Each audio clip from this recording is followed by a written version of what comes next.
All right, so this episode we did with our friends of the LOI show over at Minutes Material Entertainment. This episode came about 2 weeks ago on our Patreon, patreon.com/pottymouth. Very fun episode, very cool stuff. Not as serious, not as hip-hop oriented, but it's still a very good conversation. I think you would enjoy if you like podcasting. But if you don't want to wait for our episodes to hit YouTube or whenever I decide to post them, patreon.com/pottymouth. For $5 a month, you get 2 episodes every fucking week.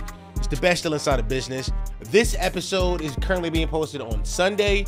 So tomorrow on Patreon, our Waving a Red Flag episode is currently live. Very fun stuff, very cool stuff. Go check it out tomorrow. Brothers, I listen to black women. They don't want us to talk this much. Patreon.com/pottymouth. Go subscribe and fuck it. Let's get into this episode. Well, hello, Potty Mouth. All right, take the headphones Hey, off. nigga, it's a pleasure to meet you. For real.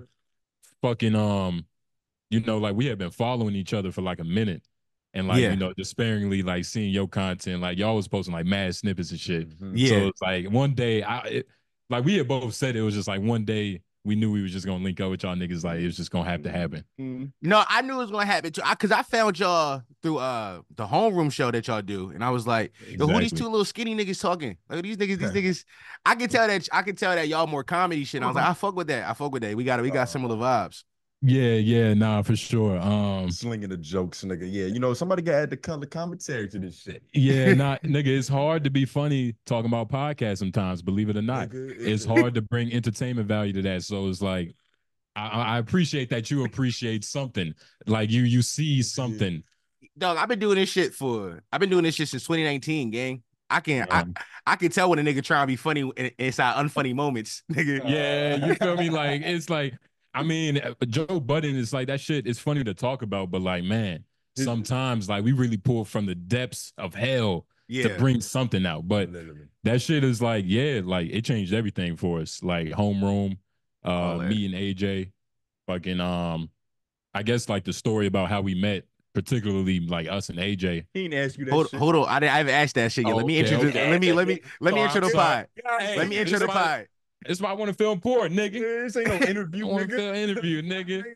Let me Hey, yeah, okay. Calm down. Let me intro the pod. Welcome back to the episode. How y'all boys doing today? It's a vibe. I don't know what day this come out, but it's coming out. It's me, Don. Four is not here. Four is I think Ubering, doing some Spanish. You know what I mean? Maybe eating tamales and shit like that.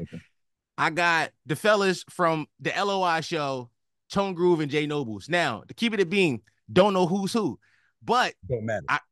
I know if I had to guess, Tone Groove, you got a haircut recently.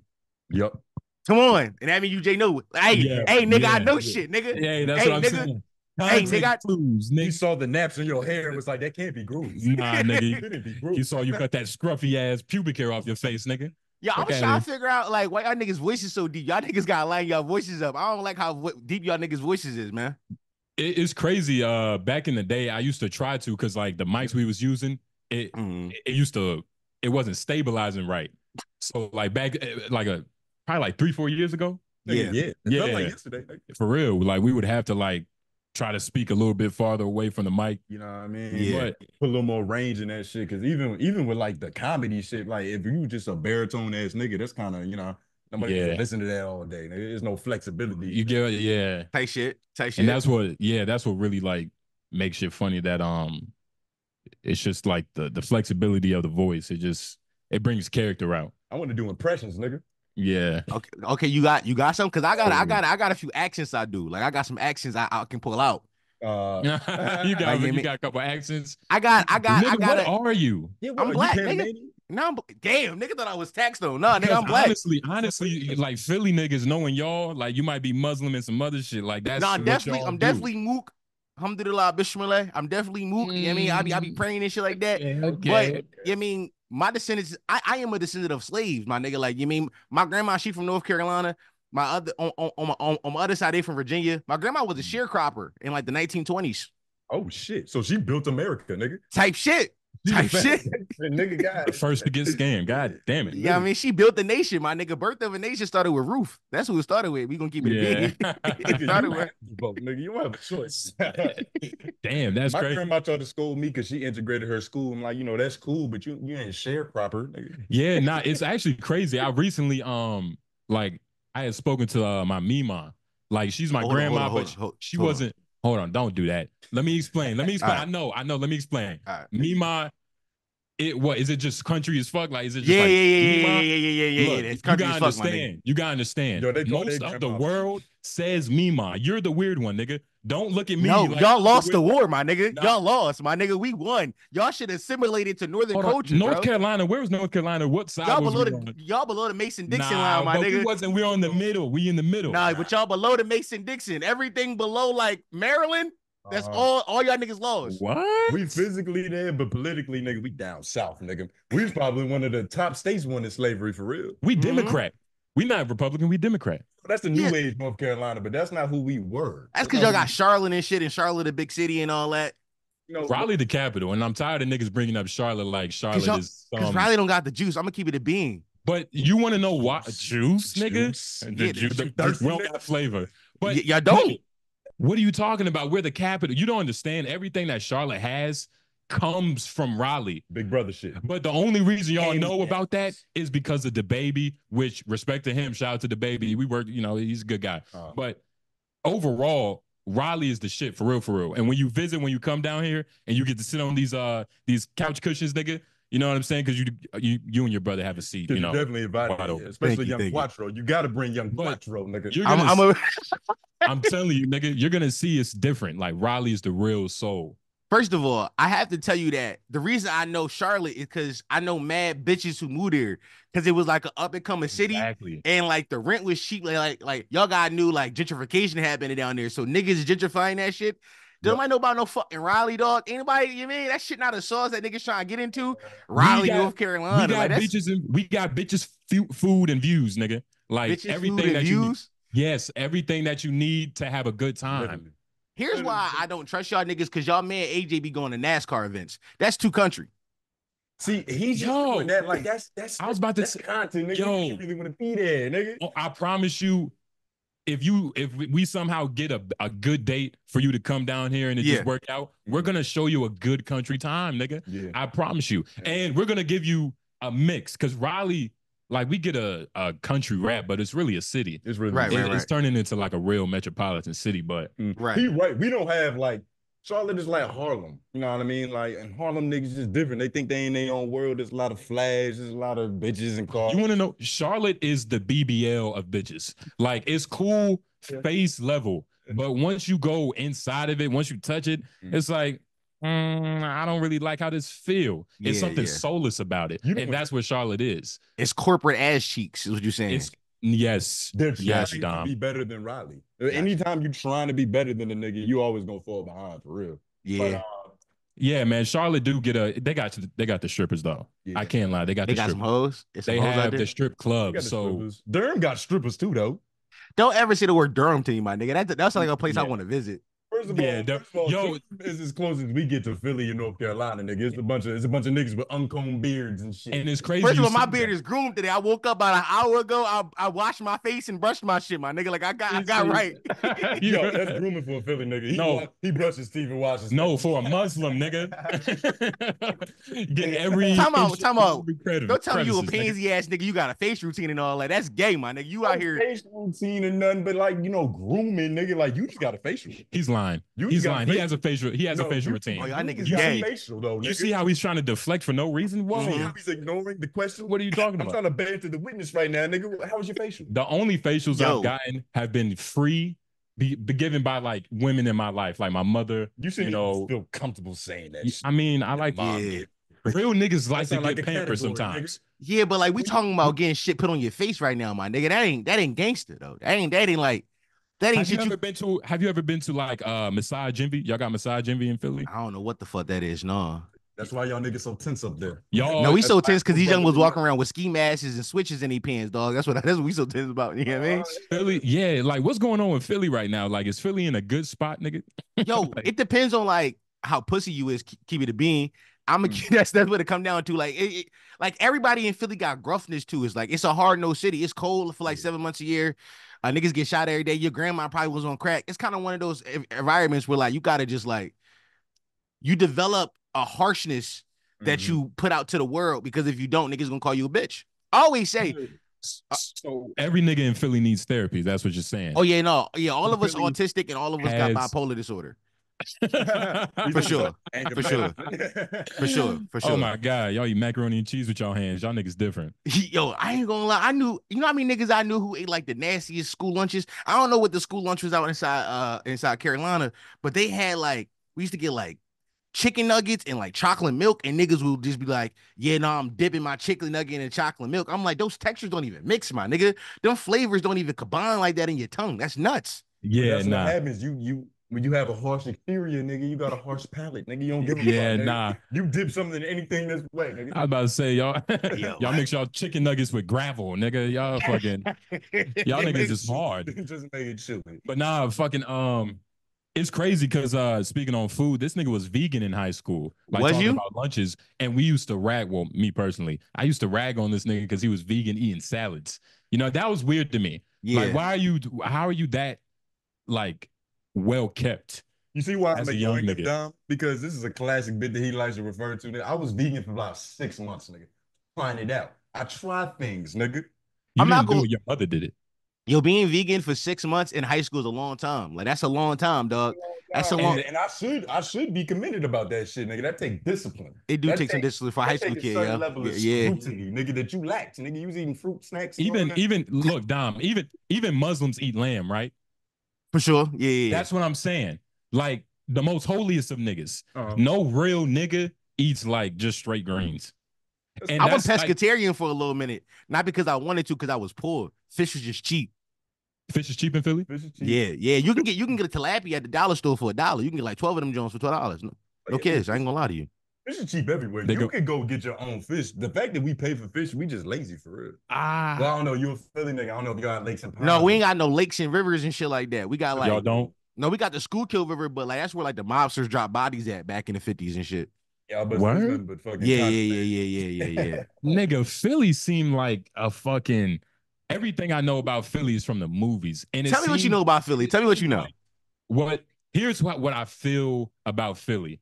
Like what you said, hard. Mm-hmm. It's cold. Yeah. Like the women smell like bologna. Possibly. No, they don't like. No, I ain't gonna lie. If you I knew it. That's what I'm saying. They stink. They don't stink. They don't stink, but they some of the most hard-nosed bitches you ever gonna meet in your life. A Philly bitch is like a fucking untrained pit bull. They just snap out for no reason. Like they just aggressive. Like Philly bitches be like, you know how like I talk with like a certain accent and all that. The hoes talk exactly the same way. It's like, stop fucking playing with me, pussy. They do all that, and then you gotta just be like. You gotta be like, yo, chill, man. Like you got, yo, mama, chill. Like you want some nut shit. Like you gotta, you don't leave. I call it thoroughfade. That's what we call it. We call it thoroughfade. When you talking like, you mean like in the action, it's thoroughfade. Whenever you with a Philly bitch, you can't leave. You can't leave it because she gonna think you a nut. That's how it go. It's fucked up, but that's real shit. I feel like a Philly bitch is gonna test you randomly. Like y'all just be at the playground, the Walmart, nigga. It don't matter. She just gonna test you, nigga. Like you got soft shell macaroni, nigga? Do you? Yeah. It's supposed to be soft about you, nigga. Yeah, nigga. Soft shell tacos, nigga. Anything soft, nigga. You soft ass nigga. Like Philly bitches don't use comforters. That's what I'm getting from. I know. I feel like a blanket in Philly is just Velcro, nigga. Yeah. It's just the rough side of that shit, nigga. Yeah, nah. But Philly is like very, even to like the public, to the world. Yeah. Philly's just a hard place. But for some reason, even like the other day, AJ was like, oh, it's the city of brotherly love. Like, nigga, fuck you, nigga. That shit ain't fucking brotherly love. He say he a Philly nigga, but he not a Philly nigga for real, bro. Who? Look at AJ. Look at Dom's beard and look at AJ's beard. That's one of our other co-hosts on Homeroom. AJ, the ball nigga, right? Yeah. Ball nigga, yeah. He said he a Philly nigga?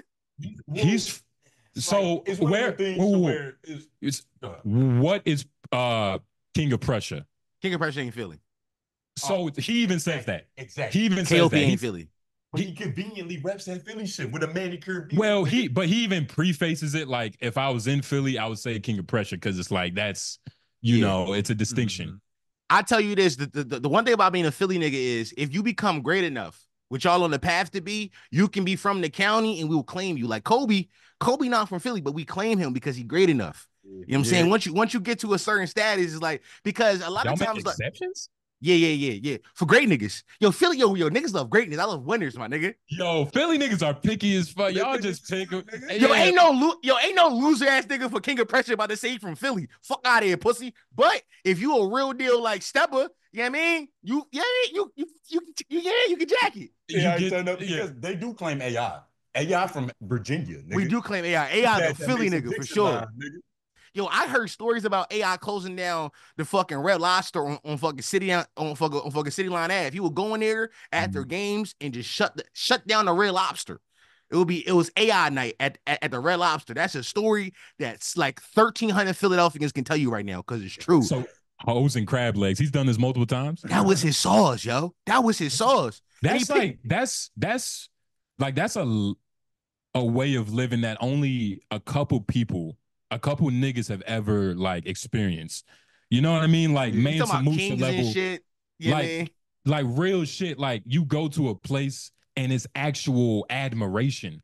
Like niggas love you. Nah, and I'm not. It's scales. Everything is the scale. Like it's a local drug dealer in this neighborhood that's the hometown hero. But it's also there's one of those in every city. But I'm not saying because I'm not saying it's not that way with everybody. I feel like with LeBron it's different. You know what I mean?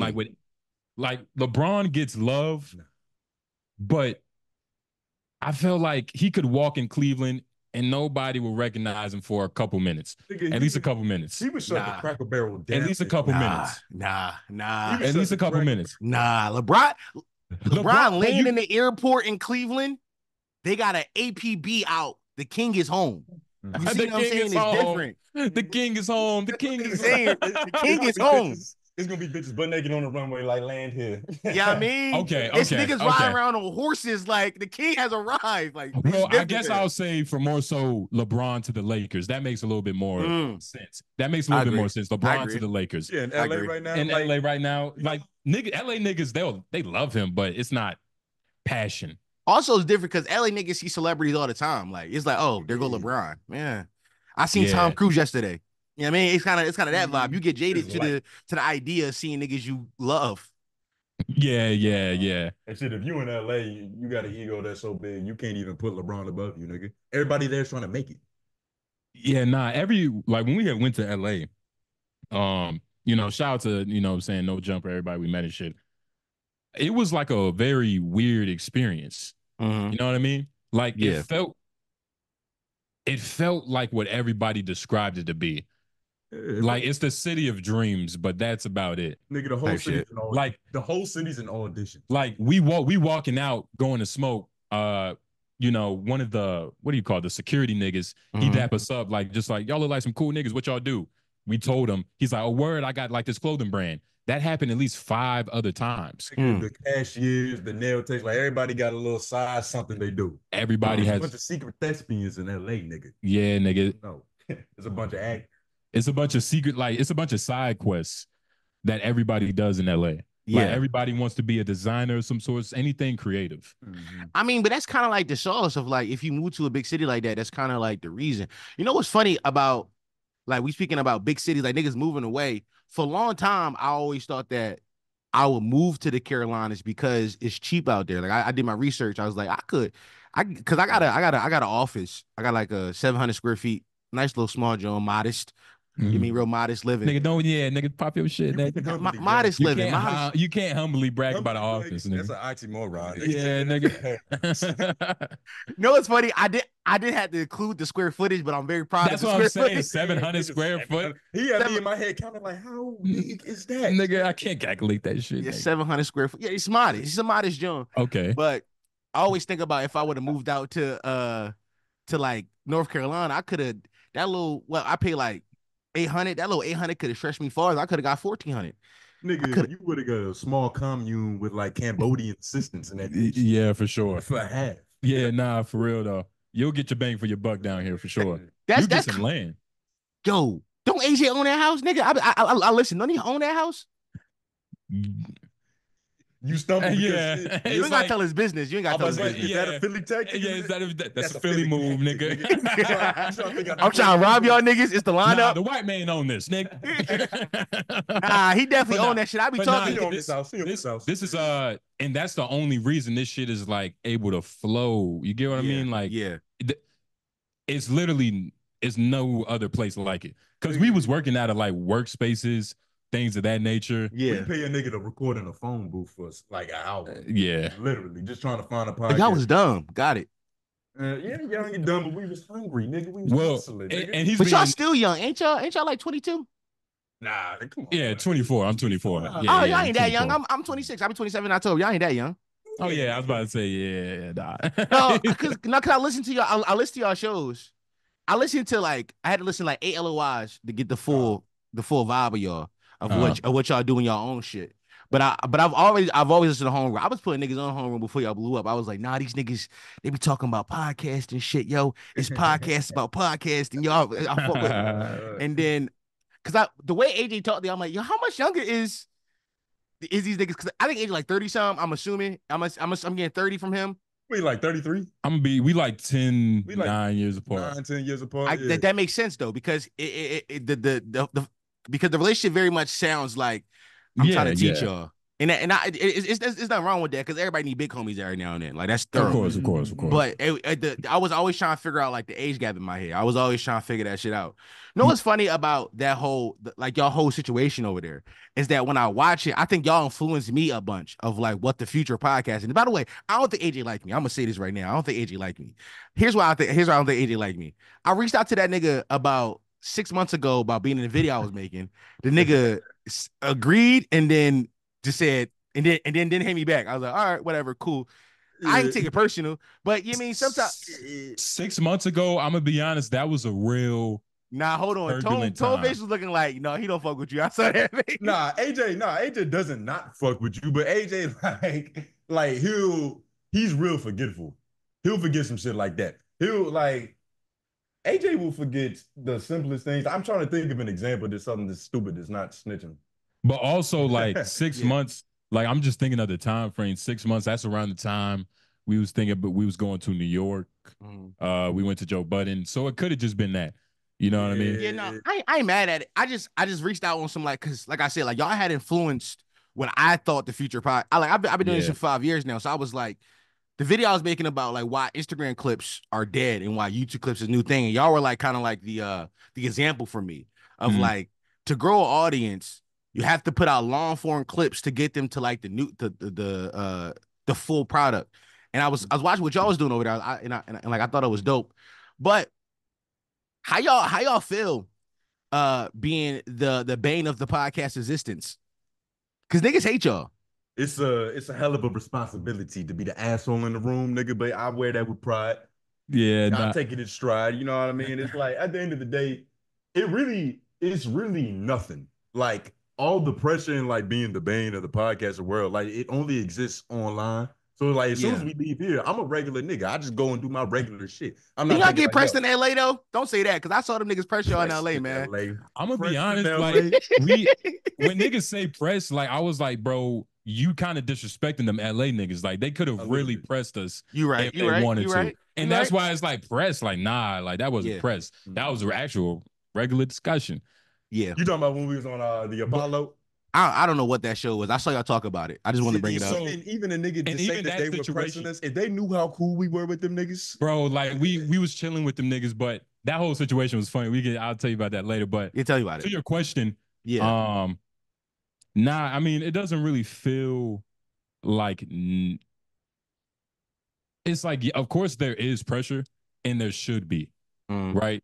Because it's like, I'm not going to say like we asked for it, but like we wanted to have our names in the circles. You feel me? Like that's a dream of everybody doing this shit. Like whether you want some money, like you just want respect first, and then everything 100%. Kind of follows.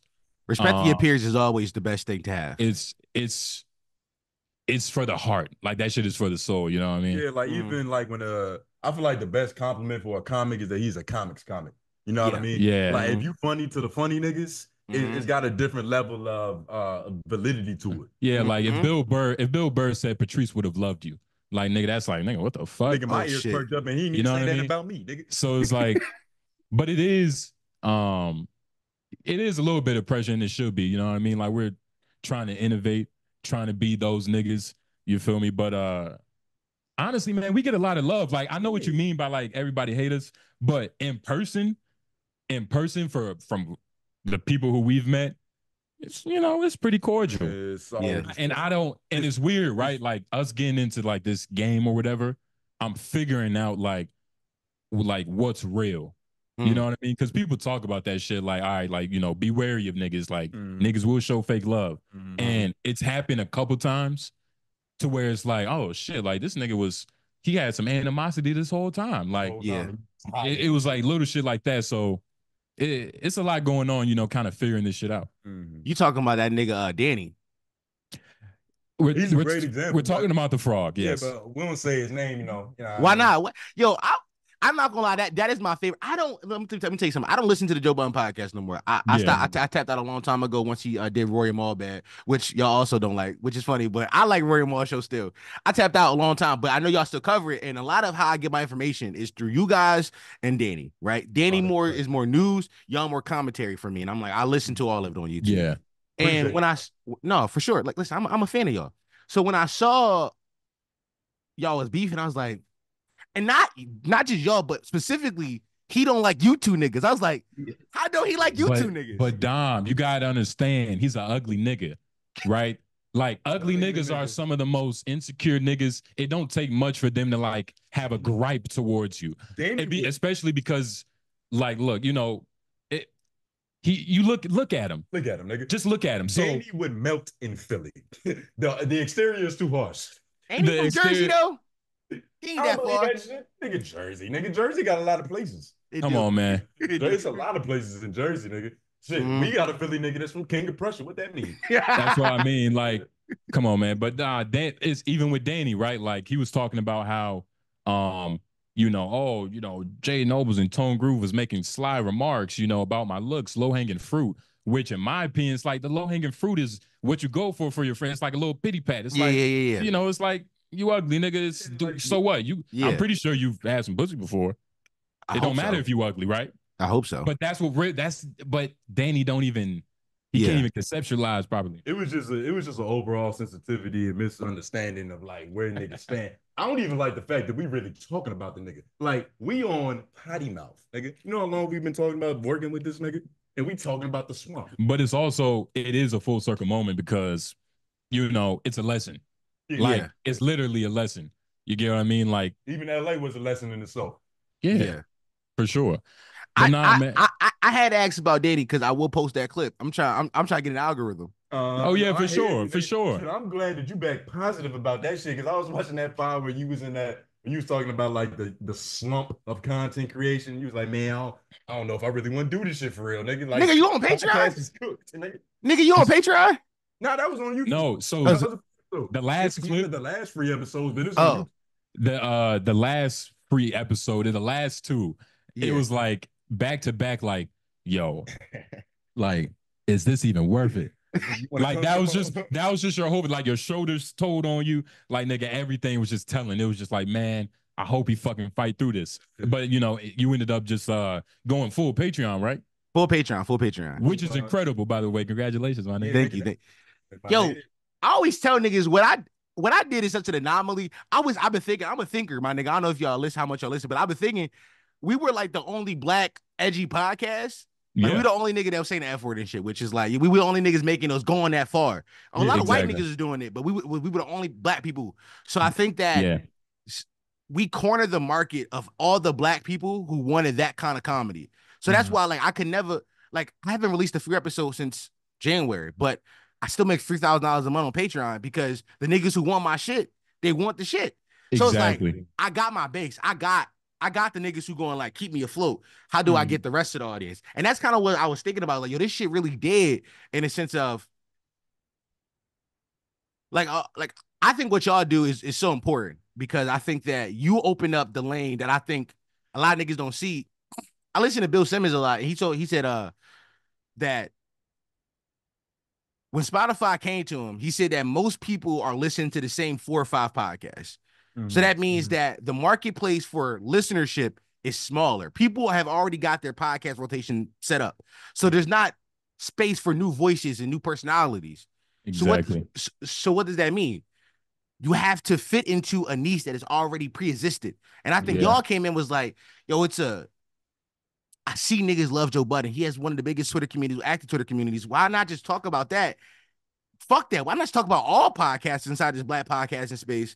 And then y'all have been able to siphon an audience because there's no such thing as like creating an audience in a vacuum. Every audience is created with inside another one. Right? Exactly. Yeah, literally. Yeah. So y'all created an audience based off of talking about other niggas. And now there's a whole genre of niggas who, like, for example, like the white world already had like Too Lazy to Try and all them niggas already existed, but there wasn't one in the black world. Y'all created it. And I always salute y'all niggas for that.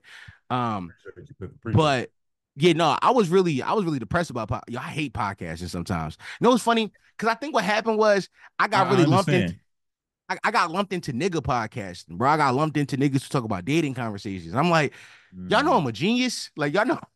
Y'all listen to white people. This nigga said Bill Simmons. He just threw that shit out there. Like, I was listening to Bill Simmons. And like literally what you said, right? Like that can be a thing.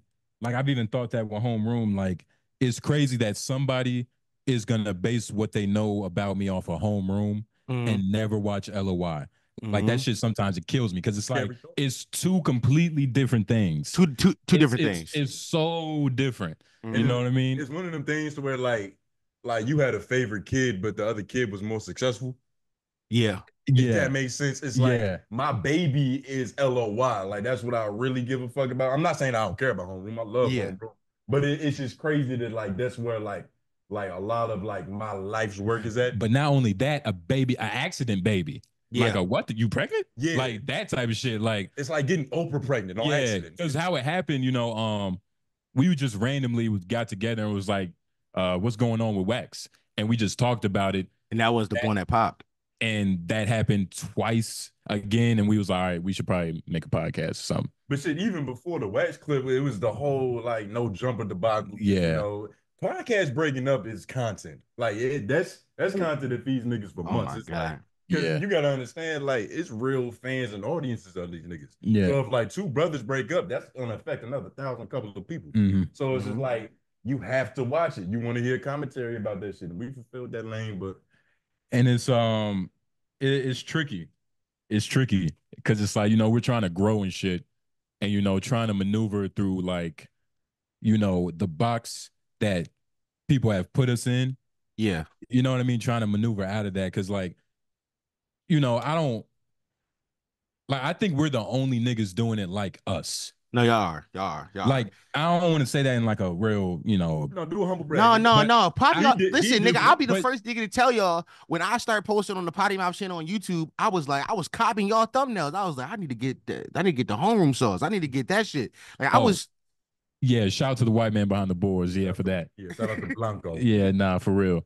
But like, yeah, nigga, and it's crazy that you say that because it's just full circle. Like we had already been watching your shit. The same way that he was watching us taking notes, we was watching this nigga taking notes, like comedy podcasts, especially early on with LOI. We was like, man, we was looking around, and like you said, we was trying to find the niggas that kind of like not did what we do, but are in the same vein, existed in the same universe. You know, just like some young niggas that's funny. It's that simple. That's funny, and they're not holding their tongue about it. They just being themselves. So we came across y'all profile, it was like they get it. Like it's just some other niggas out there that understand. And it's not even, and you just see it. Like you just see it. And it's not many of us for some reason. I think a lot of times black podcasters, like niggas don't love the game, bro. Niggas don't love the art. Like I know because I'm sorry to cut you off, no, but go ahead. What a lot of niggas don't like, podcasting is podcasting, but I feel like what I am is like a comedian. It's a improv nigga. You know what I mean? Like, if you're good at podcasting, it comes from something else. Like, I don't think even saying like I'm good at podcasting, it sounds lame. You know what I mean? I don't want to just be good. Don't say that because y'all taught me the phrase language arts. Y'all said that, and I've been saying that language arts. This is language arts, my nigga. It is, but it's also a level like the people who I looked up to. You know, like the greats in comedy and just like life, like they're bigger than just podcasting. Yeah. You know what I mean? Like to really have a movement. Of course, you can have movements with podcasting. Joe Rogan did it. A lot of people did it, like Bert Kreischer and them niggas. Gilly Wallow, man. Gilly and Wallow. But we didn't know them before podcasting. Well, Gilly, that's different. But like what Groove said in the beginning, like a comics comic, like I feel like I'm part of that echelon. Like keep it a band. Not only reason we got into podcasting because like whatever that inclination is, or like I want to like entertain, I want to tell jokes to niggas. We was like, that's the way to do it. We didn't think at that moment in time that we was like, oh, we're stand-up comics. Let's go to an open mic. That shit happened like years later, but like podcasting was just the immediate means to get that shit off. And we never looked at like this was the saving grace. You know what I'm saying? Like not that I didn't believe in myself, but like making it big in podcasting is impossible. From the bottom. It's hard. From the bottom. Unless you maybe like a club promoter, you got some connections to rappers, you get some interviews to start your shit off. But ground zero, nigga, it's very hard to do. Nobody's done it. In my opinion, Joe Rogan didn't like build. Nah, some niggas done it. Some niggas from some Shits and Gigs did it, dog. Shits and Gigs. Shits and Gigs. Like it's a lot of people that came from just nothing to something. It's possible, but it also happened at a certain time. I was about to say, I think the podcast game changed because I started posting clips in 2021. That's when like it was, you could do anything. Like I had 80,000 on TikTok. It was like niggas. The vertical podcast format was new at the time. The format was everything. It was just like two niggas on the couch. Let's listen.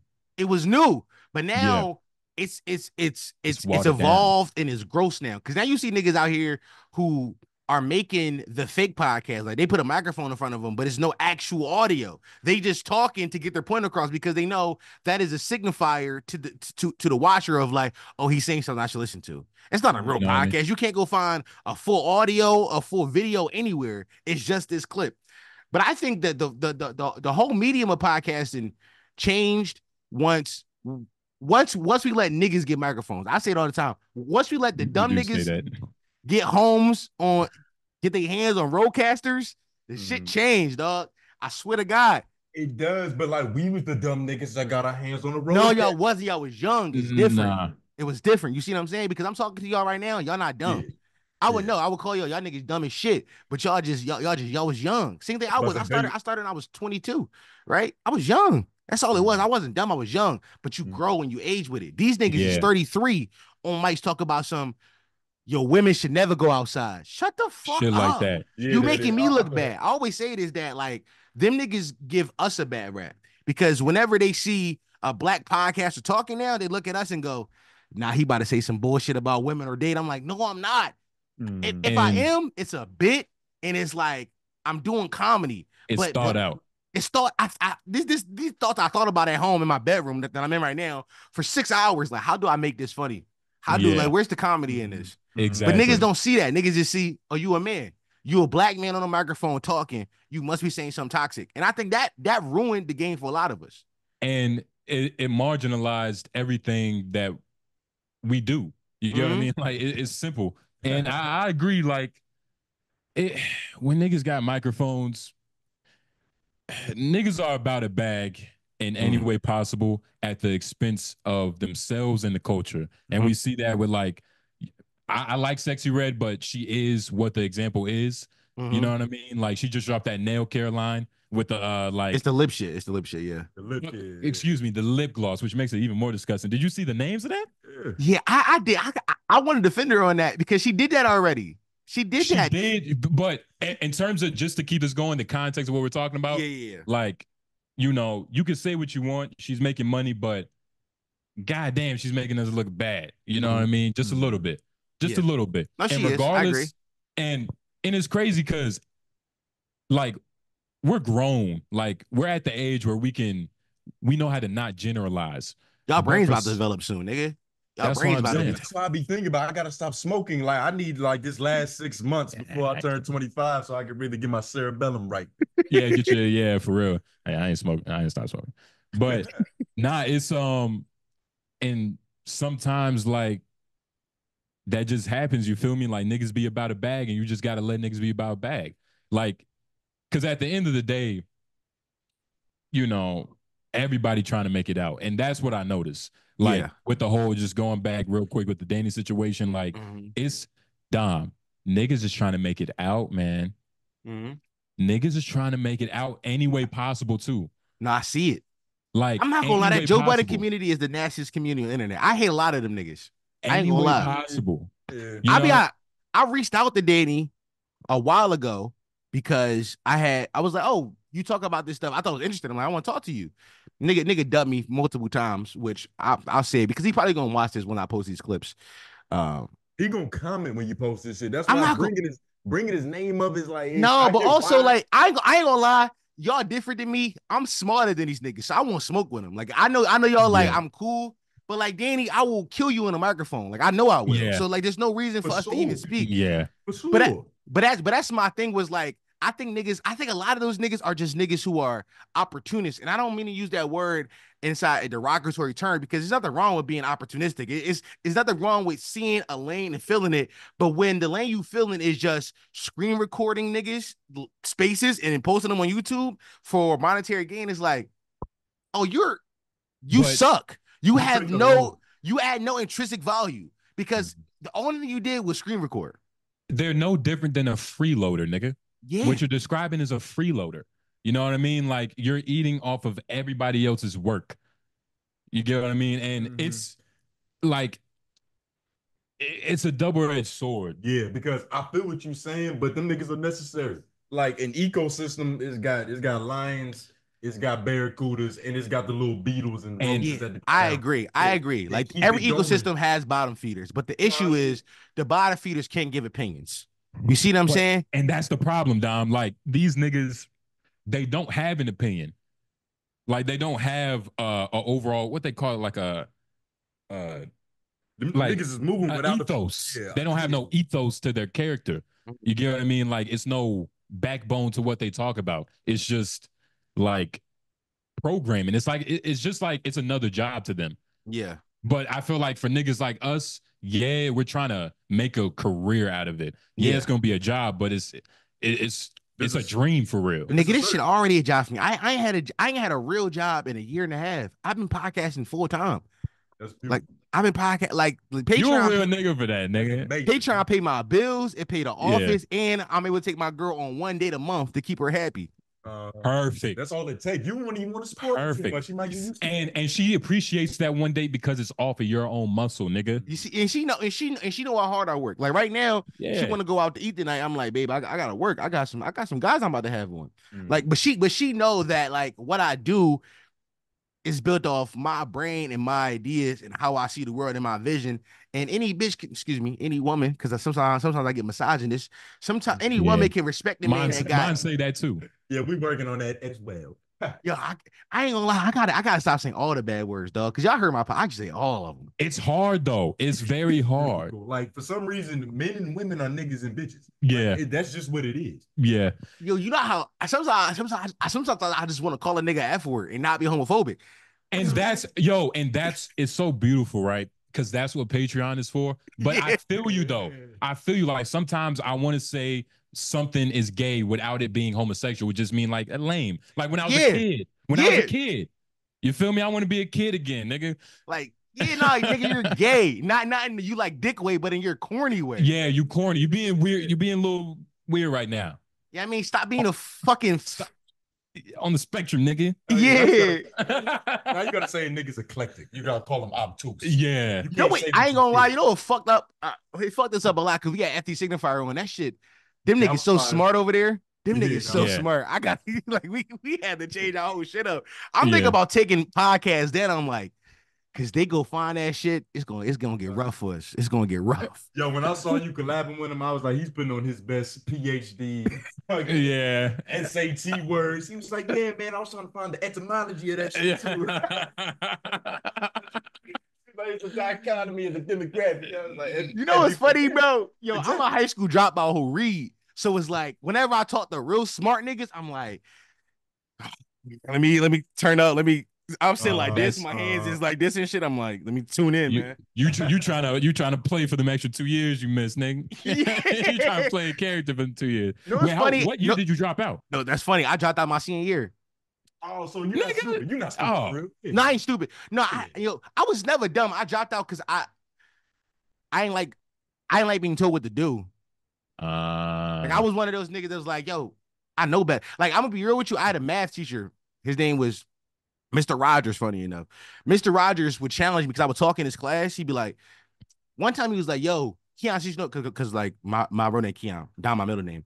He's like, Keon, you fuck up, teach the class. And I went up there and I taught the class. I'm like, no, this how you do this shit. He was like, oh, all right. Okay, you actually do know what's going on. I'm like, yeah, I just don't give a fuck, bro. You BIG them. Like that scene. You know what's funny? Whenever I tell niggas that, niggas don't believe me, but it's real. Bro, I went to school every day to get high and fuck bitches. That's all I did, bro. I came to school high as shit every day. I went to school in Broad area, which y'all know, but shout out my Philly niggas. I went to school in Broad area, which is in the middle of the trenches. I used to cop Nick's or Reggie from an old head that was 32. I would roll him up in the alleyway, smoke him, and we would walk into school high as shit. I had biology first period. We would walk in high as shit. I would stay high to about fourth period, and then I would like pop an Adderall to get me through the rest of the day. And then I would just in that joint vibing, like trying to fuck bitches in the bathroom. Like, yo, come here. I'm in the stairwell. Like, yo, come here, mom. What's up? Like, it was. I didn't take high school seriously because I'm like, none of this shit matter. Like, by the way, I went to a college prep school. Like, everybody who went to my high school went to college. Like, they had like a 99%. Success rate, yeah. Yeah, success rate of play nigga. And not just going to college, but niggas got like scholarships and grants. Like niggas was going to college for free off my I was like, I'm not that nigga. I don't want to go to school. I want to go to the block. Like, you know what I'm saying? Like yeah. I don't know how much y'all know about me. When back when I was I used to say I was a young, dumb, tough street punk. I used to rob niggas and shit. I used to I'm from Philly, gang. That's all. I'm about to say, that's riding a bike in LA or something. I'm about to say, you breathing, nigga. Yeah, whatever. Yeah, I mean, I was a young, dumb, tough street punk. I ain't give a fuck about none of that shit, bro. I didn't think I was gonna live this long. I thought for sure niggas was gonna pop me. But the funny thing is, once I realized that I was like, oh shit, maybe I should do so in my life. Maybe I should take all these stories and experiences and this gift the gab I have and make money off of it. Yo, that's literally why I started the pod. You just watch like I'm not dead yet. I gotta make some of myself. Nah, bro, well, Lord, bro, I swear to God, bro, because I turned 22, 21 or 22, and I don't remember, but it was one of those years. It was 2019. I turned a certain age, and me and my girl was living together, and I was like, yo, either I'm gonna go to the army or I'm gonna start podcasting. And those were my two options. It was nigga, what? What happened to a job? Nigga. Yo, jobs was never in my vocabulary, bro. That was never who I was. It's podcasting or I'm shooting a nigga. God damn. Yo, and it's crazy, right? Like you saying that, it makes me scared for every child in Philly. Like, it's a nigga worse than you. It's a lot of niggas worse than you. Yeah. These niggas that actually aren't smart. You know what I mean? Like, yeah. That won't know that podcasting in the army is a good career option. Army and God damn, nigga. I said, yo, my kid's gonna have dental for life. Nigga, in the army, nigga. It's no opportunities in Philly. You said what? It's no opportunities in Philly, nigga. What you mean, like opportunities? Like, describe that word to me. What does that word mean? I'm talking creative programs. No. No, all that shit's gone. No, all that shit's gone, bro. Oh, okay. All that shit's gone. I ain't gonna lie. A lot of the opportunities in Philly is either. You got Philly is like a college town. We got like 4 or 5 colleges inside the city range. You got Temple, Drexel, UPenn, LaSalle. It's like it's a bunch of colleges. So a lot of what the economy they all sound like jails too, nigga. All Philly colleges sound like jail. UPenn. I level 5, y'all. But so a lot of the economy here has become based around those kids from like Missouri or like the outer town, like the kids from like middle of Pennsylvania coming to Philly and getting jobs here and that becoming a city. But that's all of like, that's like a reverse of like the Great White Flight that happened like the 50s and 60s when they started to build Levitt towns and like the suburbs inside the outskirts of Philadelphia because a lot of black immigrants, no, excuse me, not, a lot of black people started to buy houses, and immigrants from like the Dominican Republic and Irish people started to come here and buy homes, and then the crackers was like, yo, we gotta get the fuck out of here. But now the reverse is happening now, where now they're reverse gentrifying our homes. Like it was all Philly was like one of the blackest towns in my life. Like I always I tell people in my life, like I didn't have a single white person in my classrooms growing up. Like I didn't have a single white friend. Like I'm not making. I went to 1, 2, 3, 5 different schools from elementary school to high school. I didn't have a single white classmate. A single white classmate. But that's because like white people just didn't live in Philly. All of them lived in the suburbs. Like you fucking think about somebody like Lil Dicky, who's from Shellham, which is like 20 minutes outside of the city. That's where they all live. Close enough where they can still commute to jobs here in the city, but not close enough to live next to us monkeys. So that it was kind of that vibe. But now it's reversing where now the white people are settling here in Philly because I'm 34. I want to have a family and I want to live close to work. So I'm buying houses in Philly, and now they're pushing us out. Now the black people are being, but this is all like Philadelphia. And the houses are like, nigga, you could probably pay in cardboard to buy a house down there, nigga. No, it's funny, gang. They are like making good houses for these white folks, dog. I ain't gonna lie. Nigga, I live in the trenches, dog. I live, you know what I mean? Heart of North Philly, Strawberry Mansion. If you know anything about Philly, you know. I live in the heart of North, and they building this gentrified home around the corner from me. This shit in the middle of 2 trap houses. I swear to God, every time I see it, I'm like, yo, this is the dichotomy of men I talk about all the time of like, this shit I see. Not only that, sometimes like, because I live on like 20, y'all don't know, but listen to what I'm saying. I live on 29th Street, right? And I walk down to like 24th or 25th Street. The closer the lower the numbers get, the nicer the houses get. Like I can see the gentrification happen. I'm like, oh shit. Like all of this was like middle class black neighborhood housing for a long time, but then the grandparents who owned it died, and all the grandparents who didn't have all of the grandchildren who didn't have the money to keep the house, to upkeep it, to pay the property taxes, just sold it to a white man developer who was like, I'm about to move some kids from Temple in this bitch. Exactly. And that shit crazy to see in the city, dog. Have this shit be a frat house. Your grandma house a frat house now, nigga. No, I ain't gonna. That's why, like, I don't know. Google this. Like, Google Temple, Stew, and Rob, dog. Because Temple's like in the heart of North Philly too. These niggas get robbed. I don't blame the niggas. Yo, up the pole on these niggas, dog. Yeah. These niggas make them uncomfortable. Yeah, dog. Fuck out of here. Like, these niggas just find your hood, bro. They trying to take what is your birthright, nigga. That house on 32nd and Dolphin is your birthright. Your grandma bought that shit in the 60s, nigga. That shit. Rock them crackers. Yeah. You know what I'm saying? That's kind of how I feel. But also, like, you mean, when it comes to like Black Revolution and shit like that, I'm an anarchist, my nigga. I'm ready to burn shit to the ground. I feel you. How much do you add and flow out of that? Because it be moments or like just like periods of time where I'm on my Tupac shit. I'm like, yo, we gotta get the black queens in order. We gotta get the black kings in order. But then like I'll contribute to like the degeneracy. Yeah. Like it's something that it's hard to stay consistent in for some reason, unless you a real messiah, nigga. It's like because it's hard. Because you gotta fight yourself too. Everybody that we saw that did it successfully was that nigga. Like, and they died before. You have to like. It is one of those things where you might just have to be born that nigga. But I don't know. Like, it's hard. It's hard. Because I go in and out of it. Like sometimes it's like, I'm super for black people, which I always am. You never. But then other times I'm like, man, we kind of fucking up, man. You know what I mean? Like, even when I look at like gangs, right?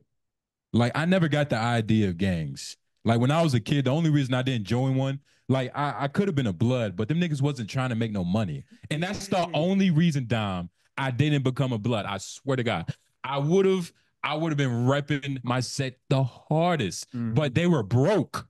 But that's not even the point why I brought that up. But that's one of the funniest shit I ever heard in my life. That shit's so funny. But I would have been a blood if them niggas would have hooped, nigga. You know what I'm saying? Like, during that middle school to high school phase, when like, all right, he started gang banging, he really gonna go varsity. I was trying to go the varsity route, and all my homies that used to hoop, they went to the gang bang, but they ain't want to hoop no more.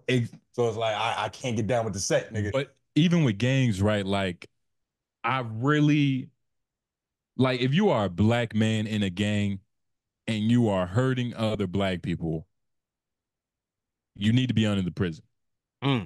Sometimes I be feeling like that. But that's most black gangs, though. Especially because, like when you really look at the history of everything, or like just briefly hear about it, because most niggas don't read about all of the history. It's impossible. But if you watch a couple Zeitgeist videos, you watch us Tariq Nasheed movies, fucking you get the full nigga. Don't ever say I don't watch Dead in Colors, fuck nigga.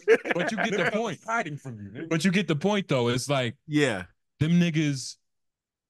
It's just like I feel for them too, because it's like, bro, we've been through so much, and like your main op be niggas, bro.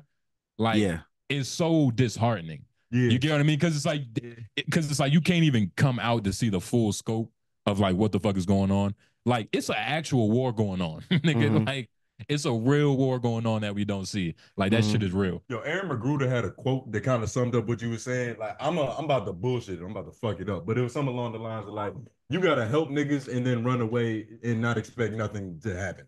Like, you just gotta give without having the expectation of shit happening. But because then you're gonna feel that disheartened. And that's also then you're gonna be disappointed. Then you're gonna be like, oh, this was for nothing. When really all you can do is contribute a small piece, because it's a fucking machine. And that's the thing, like that's how you give. You're not supposed to give with expectation. You're supposed to give and run away. That's weird. That's unholy. But as far as like, I don't even know how like we could help each other. You get what I mean? Because it's like, it's an actual problem, nigga. Like, I don't know. I don't know, man. I don't know. But I overall, think that, how I feel about gangs is just like, man. First of all, that gang point was the funniest shit I heard in my life. My nigga, I would have joined gangs that they got some money. That's real shit though. But like, for real though, because it's like, and it makes me question myself, because it's like, if them niggas was really getting some money, I would have had to. But that's just like, that's normal, like human instincts. Like, it bothers me when I see people on the timeline be upset about people choosing themselves first, especially with like the whole like political environment we are existing in right now. But I always say to myself, like, if you are on an airplane, they always say, in case of emergency, get your face mask first. That's how it go. So exactly. If I'm looking at the niggas who are like, I would have joined the gang if it had got some money in my pockets, I'm like, that's you putting your ear mask, your face mask on first. That's you like, hey, no, I need to look out for myself first, because at the end of the day, when I die, the only person that's going to give a fuck about me is me. I got to make sure that my life is good. Now, as to you, there's definitely your family. There's definitely your loved ones. But even then, it's you.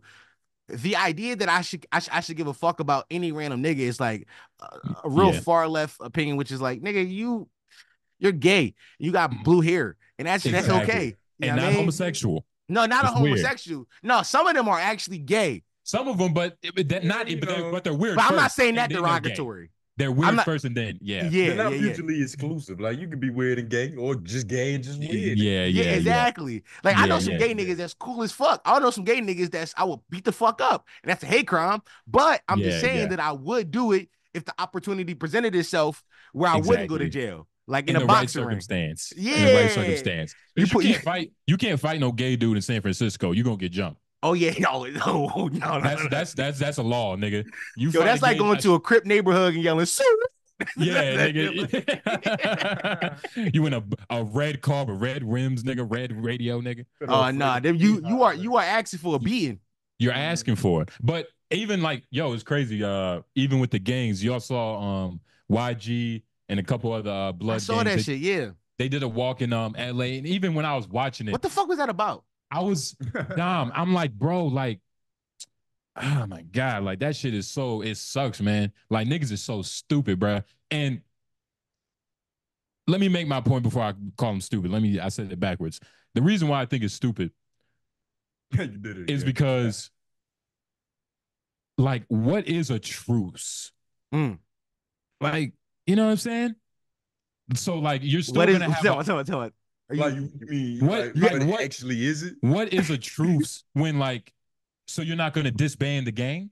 If there's no truce, if there's a truce, then you might as well disband all gangs, nigga. No, you can't disband the gang though, because I like the colors. And make another gang. Say that again. Combine all the colors. I like the colors. I can't disband the gang. I like wearing blue. No, nigga, it's not about that. What you do is, what does red and blue make? Purple. purple. Oh, Everybody, you combine all colors, red, blue, purple. I think that's already a set though. Teal, but no, like all the purple niggas. All gang colors, you combine them. My nigga, you are talking about the goddamn gay flag. That's what you described. I'm telling you, nigga. This is gay ass nigga. But like, it's like I get the truce thing because just because we don't have to kill each other and we also don't have to get along. You know what I mean? Those things can both happen at the same time. Like, yeah, for real. Y'all could be over there doing your thing. We could be over here doing our thing. As long as we're not, stepping over that nigga's toe. I feel you, but like, that is right. You are right. But when what we're talking about at stake is like the overall production and like health of like niggas in society. So like when you say that to that point, like nigga, we're talking about all black people, like black people just moving and grooving, like living, not killing each other. Like I don't think that's how race is supposed to work though. Black people are the only people, or like we're the only demographic that feels like we all got to be on the same accord, and like it's correct to a certain degree. Like there's a certain level of like politics in our own community that we had to have, like just in terms of how I handle another nigga. You get what I'm saying? But white people aren't walking around like, yo, did you go to the last Caucasian meeting? Nigga, because we're gonna open a nigga, that's a KKK we're gonna open meeting. a new Starbucks on the That's 3rd. what I'm saying. They do that. And the reason why I think that's another beautiful thing. That's another beautiful thing of us is that we are such a small population that is possible.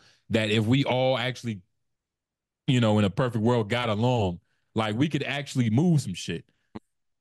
Like that's possible. You and your Tupac shit again. Let's wait till 2 weeks from now. Let's see if you can. I'm still gonna be on it.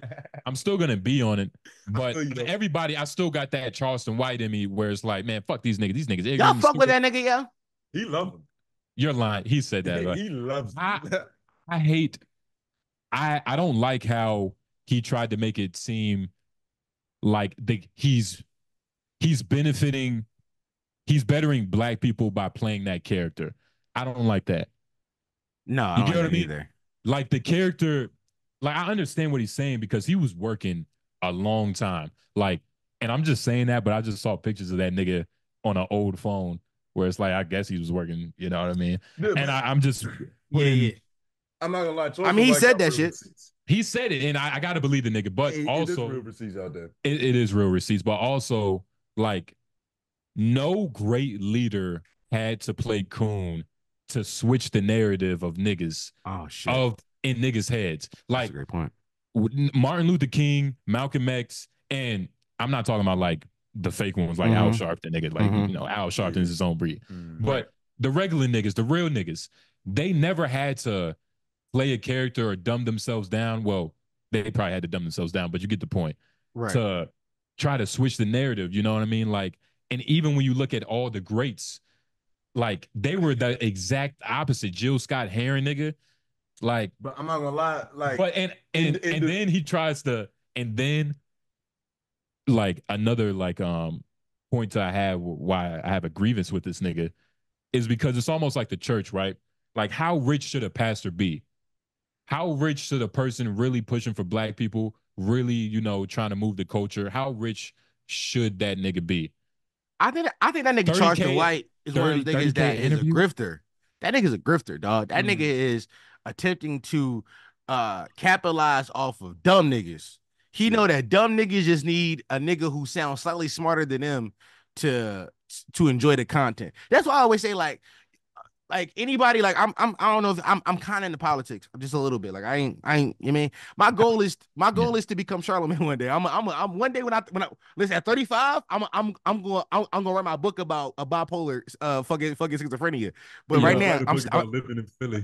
Yeah, right now I'm just talking about dick jokes and shit like that. But I think the nigga I think the nigga Charleston White's one of the niggas that like he saw that it's easier to grift to the right than it is to the left. Like it's easier. What that means is it's easier to grift to the lowest common denominator of nigga than it is to grift to the smartest nigga. Exactly. Because the grift to the smartest nigga, you actually gotta know your shit.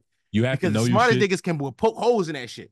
And they don't. You actually gotta know your shit, and you actually gotta risk your life. Because like to the point that you was making earlier about like Malcolm and Martin, like them not playing the character also kind of led to their downfall in a certain way. because they were obvious threats. Like, and I'm not saying Charleston White is just like a master high level thinker to where he's thinking that far ahead. But if you are trying to, if that's your mission and you don't want to die doing it, you do have to hide somewhere. Let's be honest. Nobody's trying to take out Charleston White. That's exactly my point, though. But even that's my point. But even if he was doing it the better way, the more natural way, I feel like, and I even said like Malcolm and Martin, but we got real niggas now. RZA Islam, you know what I mean? Shout out to Corey Holcomb 5150. That nigga be on there like every week and shit. But you know, you got real black men. Like not even niggas, like real black men. Real brothers. It's a real brother. Pushing for like peace and prosperity for everybody, nigga. So for Charleston White to come and say like, oh, but you see, y'all wasn't hearing me when I was this, y'all wasn't hearing me when I was that. It's like, nigga, what are you giving for? Niggas wasn't hearing you because you wasn't the right messenger. And sometimes you gotta accept that you aren't the right messenger. That's exactly what I was about to say. It's like like we were saying earlier about the ecosystem, everybody is necessary. There's a nigga who's gonna see who'd you bring up? Brother Islam? RZA Islam, yep. RZA Islam.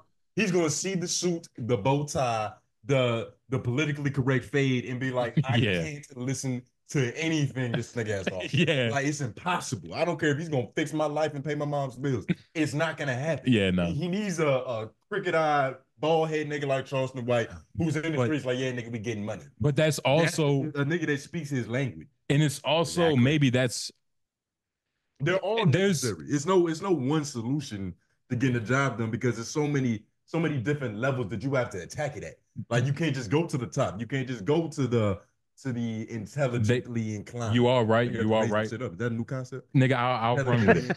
I'll run with it. I need you kind of smart. Nah, it's a vibe though. Fuck it. It's a vibe. And it's also like, man, you know, going back with, look, I don't want to count the nigga pockets, but the nigga got money. You know Too what much I mean? money, actually. And I'm glad, look, like I said, everybody's trying to find a way out.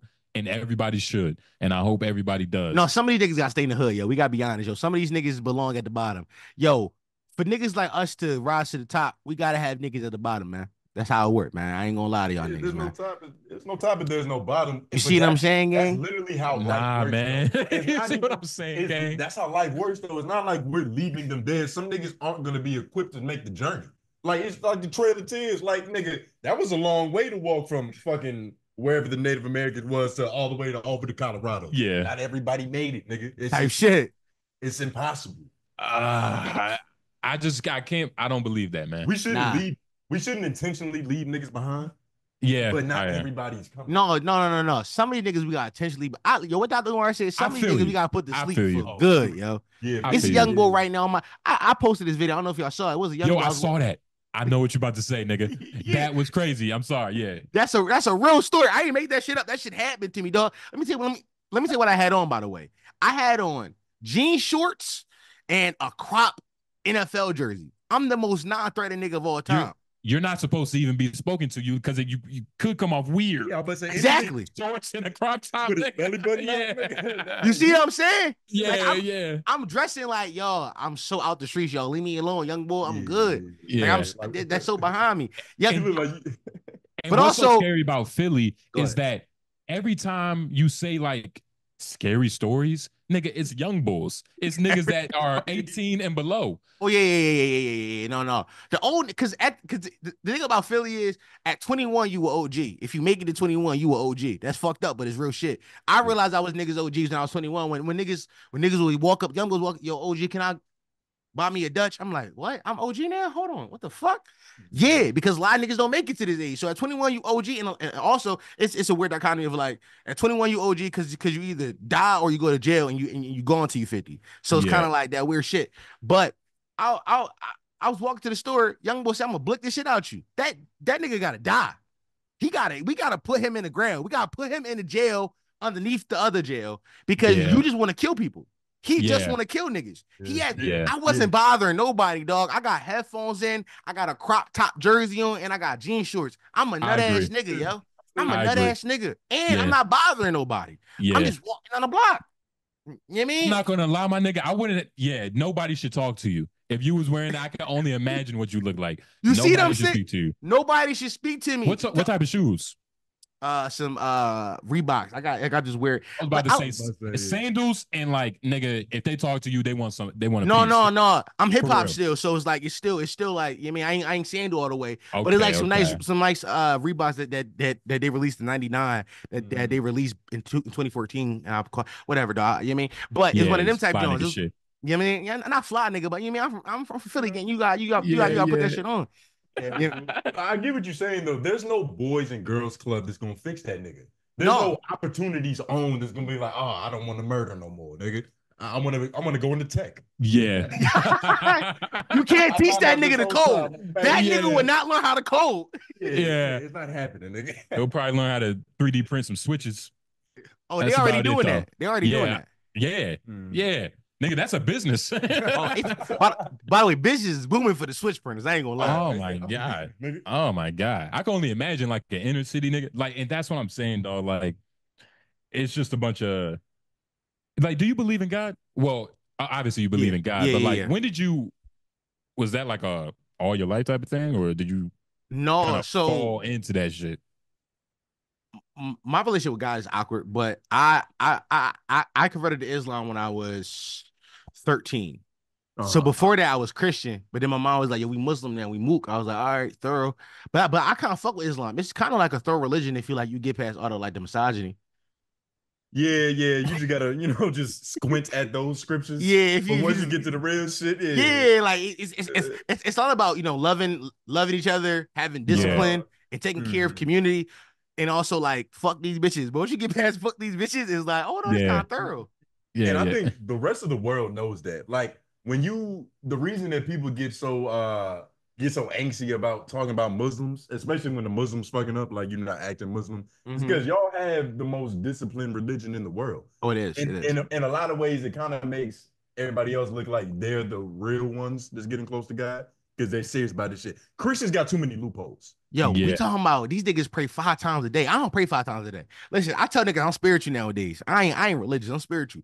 Praying 5 times a day is crazy, my nigga. Is it really crazy? My nigga, the first prayer is at 4:30 in the morning. That's door. Yeah. First prayer at 4:30 in the morning, my nigga. Yeah, like God don't want you to sleep. You can't like move it to 6. Nigga, you think God is like that for real? Like he like, no, come praise me when you want. This ain't Christianity, my nigga. Oh shit. See, that's my program, and I'm fucked up. You see what I'm saying? Oh shit. Real. Damn. See, you would never be a Muslim. Yeah, I couldn't be a Muslim. I couldn't be like my relationship with God is weird too, though. What? Ramadan? You ever did it? Nah, y'all should try it. I thought about fasting, but like full Ramadan. A full Ramadan is, first of all, it makes you appreciate food. That's number one.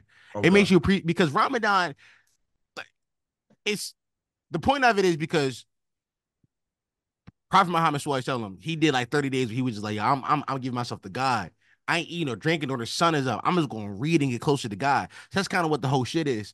But when I do it nowadays, I usually don't, like, I'm not reading the Quran. I don't really give a fuck. Like, I've read it already. I know the stories. The stories just fly. Nowadays, I'm just like, I'm not going to drink or eat for half the day, and I'm going to read during that time and like try to expand my mind. That's what, because in my mind, expand your mind. Yeah, expand my mind. I'm reading articles and shit about the world. Because in my mind, that's what God want me to do. Fuck what you talking about. You know what I mean? Come back. I ain't gonna lie. My whole sauce with God is you got to come back and give me more miracles if you really want me to believe you. Because if you read the holy books, he was giving miracles left and right.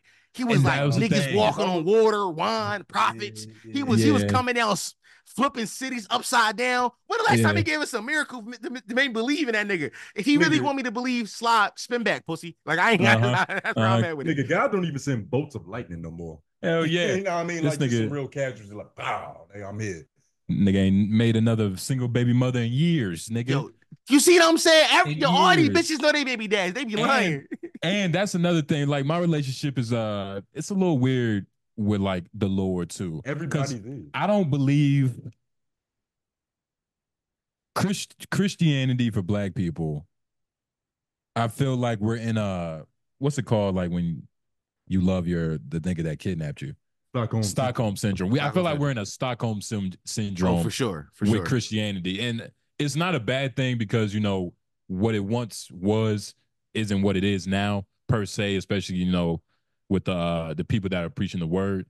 But I still think like on a principality level, like I feel like we should not fuck with that. Like just on a principality level, like man, like I don't know if this is what my ancestors was doing before. I feel what you're saying. Like because when you talk about like everything that we talked about, it's essentially mental programming. Like with the gang shit, with all this, all that. So, and I'm not saying Christianity is a part of that, but it's still something that's like tugging at our past. I get what you're saying, but I don't think that not even black people, humans in general, I don't think we should throw it completely away. Oh yeah, It's just one of the most fundamentally true books of all time. Like when you read the Bible, even the Quran, even though I've never read it, you said it was amazing stories. I believe you, nigga. Like it's the same stories. It's the same story. So it's like it's just fundamental truth to where it's how you act as a human. But even then, you don't cross your brother. You don't covet thy neighbor's wife. It's little basic shit. You don't have to get up all in the hoopla of like, nigga, how do you survive in a well? But it's still it's the overarching point of like this was pushed upon us to program. You know what I mean? So it's just like, and talking about like the history of religion is very deep, but it's also very simple. Like from what I've gathered is that like everything starts from the Quran. Am I on like the nose? Like it's essentially the Quran and then the Bible. So all the books start in the same place. So the only one that's different is the Torah, which is the Jewish John. But the Jewish John, they be like, all that second act shit, we don't really believe that. This is our book. Okay. All that other shit ain't happened. But King James, all that other shit, no. Yeah. But the Quran and the Bible are very much telling the same stories. Only difference is we just have more prophets. But we have the same characters. But we just call them prophets. Y'all just like, no, he was a nigga that was there. Jesus is the only prophet. But I have a theory. Would you like to my theory? Of course, nigga. I believe that. That's how you know it's gonna be good. He asked for permission. I'm about to say, nigga, you not sitting with empty signify. I promise. We're niggas. I'm about to say, I guess I'll oblige, nigga. I guess I'll oblige. No, bro, that's just a tool I use to fucking draw the audience. And can I tell a story? Nigga, like, oh shit, it's a story about to happen. This shit crazy, nigga. Let me shut up and perk up. Let me perk up. What's that? I believe that the Bible, the Quran, and the Torah, all the niggas who wrote those books were writing a screenplay together. They were writing a book together. And then at some point, they had creative differences. And it was like, nah, I think Jesus should be the main character. Another nigga was like, I think the story is good right here. Another nigga was like, what if all these niggas had their own main character? We kind of told an anthology a little bit. And that's Christianity, Islam, and Jews. Shout out, yay. I think that all them niggas, because all those stories are exactly the same up to a certain point, and that tells me that them niggas just copy each other homework.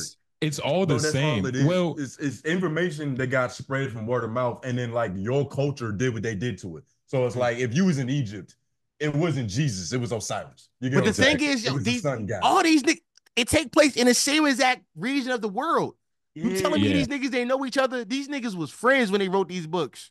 They was passing the information along. And they was the best writer was a nigga who wrote the Bible though. That nigga cooked up because he was able to convince billions of people that the nigga that wrote the Bible, they probably had to kill him after he wrote it. It was a couple niggas like almost how do you know the history of like back in the days when kings, the nigga who designed the castle for the king, they would have to kill him. Because it's like you're the only nigga that knows the design of my castle. You're gone. You know what I mean? It's almost the last like that. job you ever gonna work, amigo. It's like you done your best. Nigga, chop his head off. Chop his head off. It's like you're the only person that knows the inner workings of my castle. You have to go. I feel like there's a slick way around that. You can just put him in prison. You ain't got to kill the nigga. But that's what it's hard. Or you can just let him move in. Guy that made niggas sign an NDA. Made niggas sign an NDA or something. Just let that nigga move in. Like he ain't gonna hurt you. I'm about to say, nah, it's nothing you can do. You have to protect yourself. But it's like you're right. The history of religion, but to go on with what you were saying, you are right. Because have you watched the Zeitgeist video, Nick? No, who is Zeitgeist? Yo, Zeitgeist is this documentary, and he just like he uncovers truth. Like he'll talk about religion, he'll talk about like the Federal Reserve and the banking system, and then like the future, what we should be doing and moving past, and how we can get better. But it breaks down everything to like it's simple, the simple molecules. You don't like it shows how every religion, every prophet, every Messiah, they got the same birth sequence. They was born in December. They died in April sometime. It was a 3-day birth 3-day, what's the word? Yeah. When you come back to life. Resurrection sequence. It's the same story that's being told in different languages with different characters. It's almost like we're riding the same boat. Yeah, nah. You know what I'm saying? But everybody got their own way of describing what's happening. And we'll definitely send you some videos for sure. You have to see Zeitgeist, nigga. Yeah, it's literally gonna change your brain, especially since you're watching it this late in life, nigga. Oh yeah, it'll be a good way to not eat during the day. Exactly. So I'm doing something productive. Yeah, nah, for real. Nah, for real. But like even speaking like with religion, I feel more connected to like the African deities and shit like that. Cause African deities? Like hoodoo like Shaka Zulu and shit, like nigga, like hoodoo and voodoo and shit. Like North Carolina, of course, we're one of the 13 colonies. Right. All the Africans, all the others that came here, like they brought that religion. So there's a heavy influence of like hoodoo and voodoo, like here in North Carolina, especially Raleigh, nigga. Like you'll be walking around, you'll see niggas with beads. Sometimes the beads can like characterize like different deities. Like I think a blue and white one means like mommy water or something. But then the other times it's like, nigga, the beads are paid for. Like you got to pay a price for certain beads. Yeah. Like shout out to this nigga named Damage. He's a Raleigh rapper, but he's a voodoo practitioner. So there was he did an interview. He's walking in his crib. You typically people who are, are practitioners, you have their own little room for the statues, right? For the omelets. So you walk in, he was showing like a statue of Lucifer with like $100 bill wrapped around his dick, $100 bill wrapped around his horns. Like it's some real shit. Right. You know what I mean? And for some weird reason, I feel more connected to that, not like the Lucifer. You choose whichever deity you want to pray for. Right. I feel more connected to that than I do with most of like the other things. And I've tried to read the Quran. My fucking mom got a book for some reason. I think she was curious. Every black woman I feel like is curious about Islam. Your mama was dating a Muslim, my nigga. That's what happened. At a certain point in her, she was thinking about converting. Literally. But I'm not always sold on them African religions for real. And I don't know if that's just like the white man propaganda in my brain, like for me being an American and a patriot and all that shit. But like, it just seemed like it doesn't seem holy. Well, like even as you was describing it to Dom, he was like, man, I feel kind of creepy now. Like you saw it in his face. He was like $100 bill on his dick. Yeah, I'm trying to figure out like what the fuck that's about. That's the thing, right? Like, why is that statue of Lucifer with a dick? What's that? Holy about that? What's that word called? Like shrines, right? Like, most people who, even like Christians, like a shrine is just a thing, and a lot of times people will have shrines for like their ancestors. You know what I mean? So it is more spiritual, I feel like. And that's where the demonic thing comes from, because it's like, you're summoning, in a sense, summoning power. But I feel like that's some real shit, because at least like, and like when you think about what religion is, religion in itself is like the power of the mind. You know, my nigga, I like you because you start philosophizing in the motherland. My nigga, philosophizing. But I'm saying like, I don't even realize how we got here, my nigga. But that's what I feel like. That's what I feel like religion is. Like it's just the power of the mind. And so when you build an omelet or a statue of something that represents, let's say, money or protection, and you pray to it every day, you wash it, you clean it, you fucking cook food and leave a plate out. It's just more like you beating it in.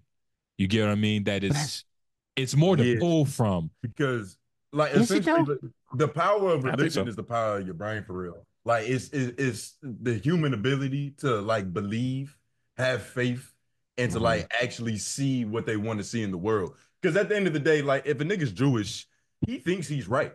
Yeah. You're Muslim. You think that your God is right. You can't. Nobody can tell you shit about. I ain't gonna lie. I don't think none of us is right. Nigga, you can't even say that. I think Why can't I? You Muslim. Yeah. So? Well, I mean, he's not a 4:30 in the morning Muslim. Philly Muslim is. He's different. No, nigga, you gotta, bro. I'm a free thinker, gang. Bro. I'm free thinking in this bitch. I don't think that none of us are right. I think we all just choose. Hold on. AJ. Yo, why you don't fuck with this nigga, man? AJ here? Why you don't fuck with Dom, why yo? don't you fuck with Dom? Hey, bring this nigga here, yo. So I knew. You see me? Yeah, what's up, bro? I knew this moment was gonna happen. What's going on, my brother? What's going on, AJ? How you doing? That brother shit. I 100% never got back to you about that link up that we needed. That we were supposed. No, that was on me 100%. Okay. I already knew. So when I came out here, depending on where y'all was at the podcast, I was gonna go ahead and let you know that needs to happen. Okay. It's gonna happen. There ain't no smoke. It's just it was a lot going on. No, I assume so. I think it personally a little bit. I did. It's all good. I expect that. I'm hearing that you a fake Philly nigga. I'm hearing you KOP. Look at this. Oh no, I'm 100% from KOP. Yeah. Nigga, who the fuck from King of Pressure? Who the fuck? Like AJ the Menace. Nigga. No, it's funny. I knew you was from Philly because you bald with a beard. That's a Philly nigga look. I knew it. I felt it in my bones, but I couldn't verify it. Muslims running my family, as you know. You already know. Muslims is all through my family. You already know. No, for sure. Yeah. I'm happy you don't hate me because I thought you hated me. I was like, what I do to that nigga? Nah, hell nah. Hell nah. He forgetful. Like, yeah. At the time we was doing a lot of Yeah, we had so much going on. I assume so. Yeah, but I'm gonna let y'all get back to y'all. No, appreciate you, cuz. Oh, he's all right? Yeah, I mean, you don't have a leg. And Dom, yo, so it's crazy. Like, it's been a whole situation over here. Like, the mascot, one of the mascots, one of them passed away, unfortunately. Name is Dutch. The other one, De Niro, he had a big ass like thyroid on his arm, on his leg. Damn. And like it was, it stunk, right, AJ? It stunk. It stunk. It stunk. It was leaking. Like everywhere. If you walked in AJ's crib, you would look at AJ different, but it's not even AJ. Like AJ, a clean nigga. Yeah, it was. You can't do nothing about it. You would beg to get into the bathroom. That's the best smelling place. Right. Everything else smell like is. Nah, real shit. But he had to AJ had to drive to VA and get his leg cut off. But he's good. Virginia?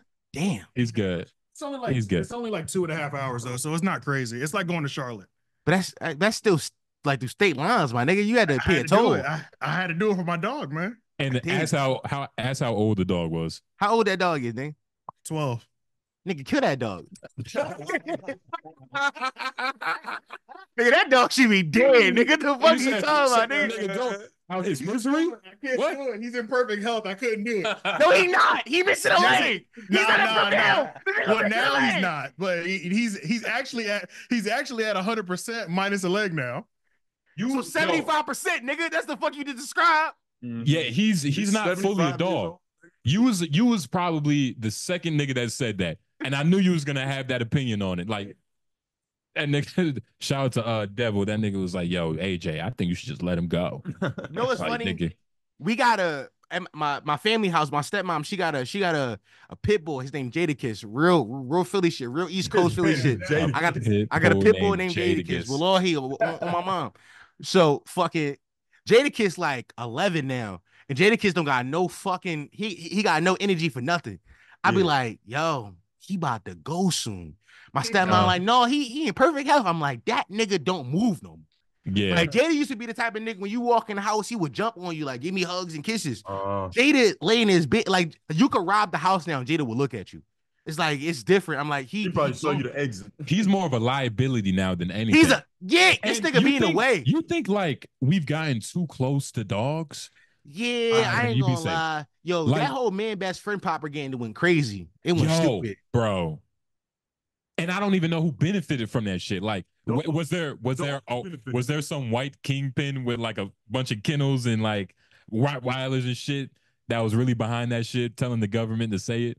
Like, who really benefited from that? Yo, I think I think that after the American, like after cropping, like farming went like commercialized, and it wasn't just regular niggas who was farming no more, that we had a surplus of dogs because dogs was like on the plantation, not on the plantation, but on the farms to keep rats and shit away.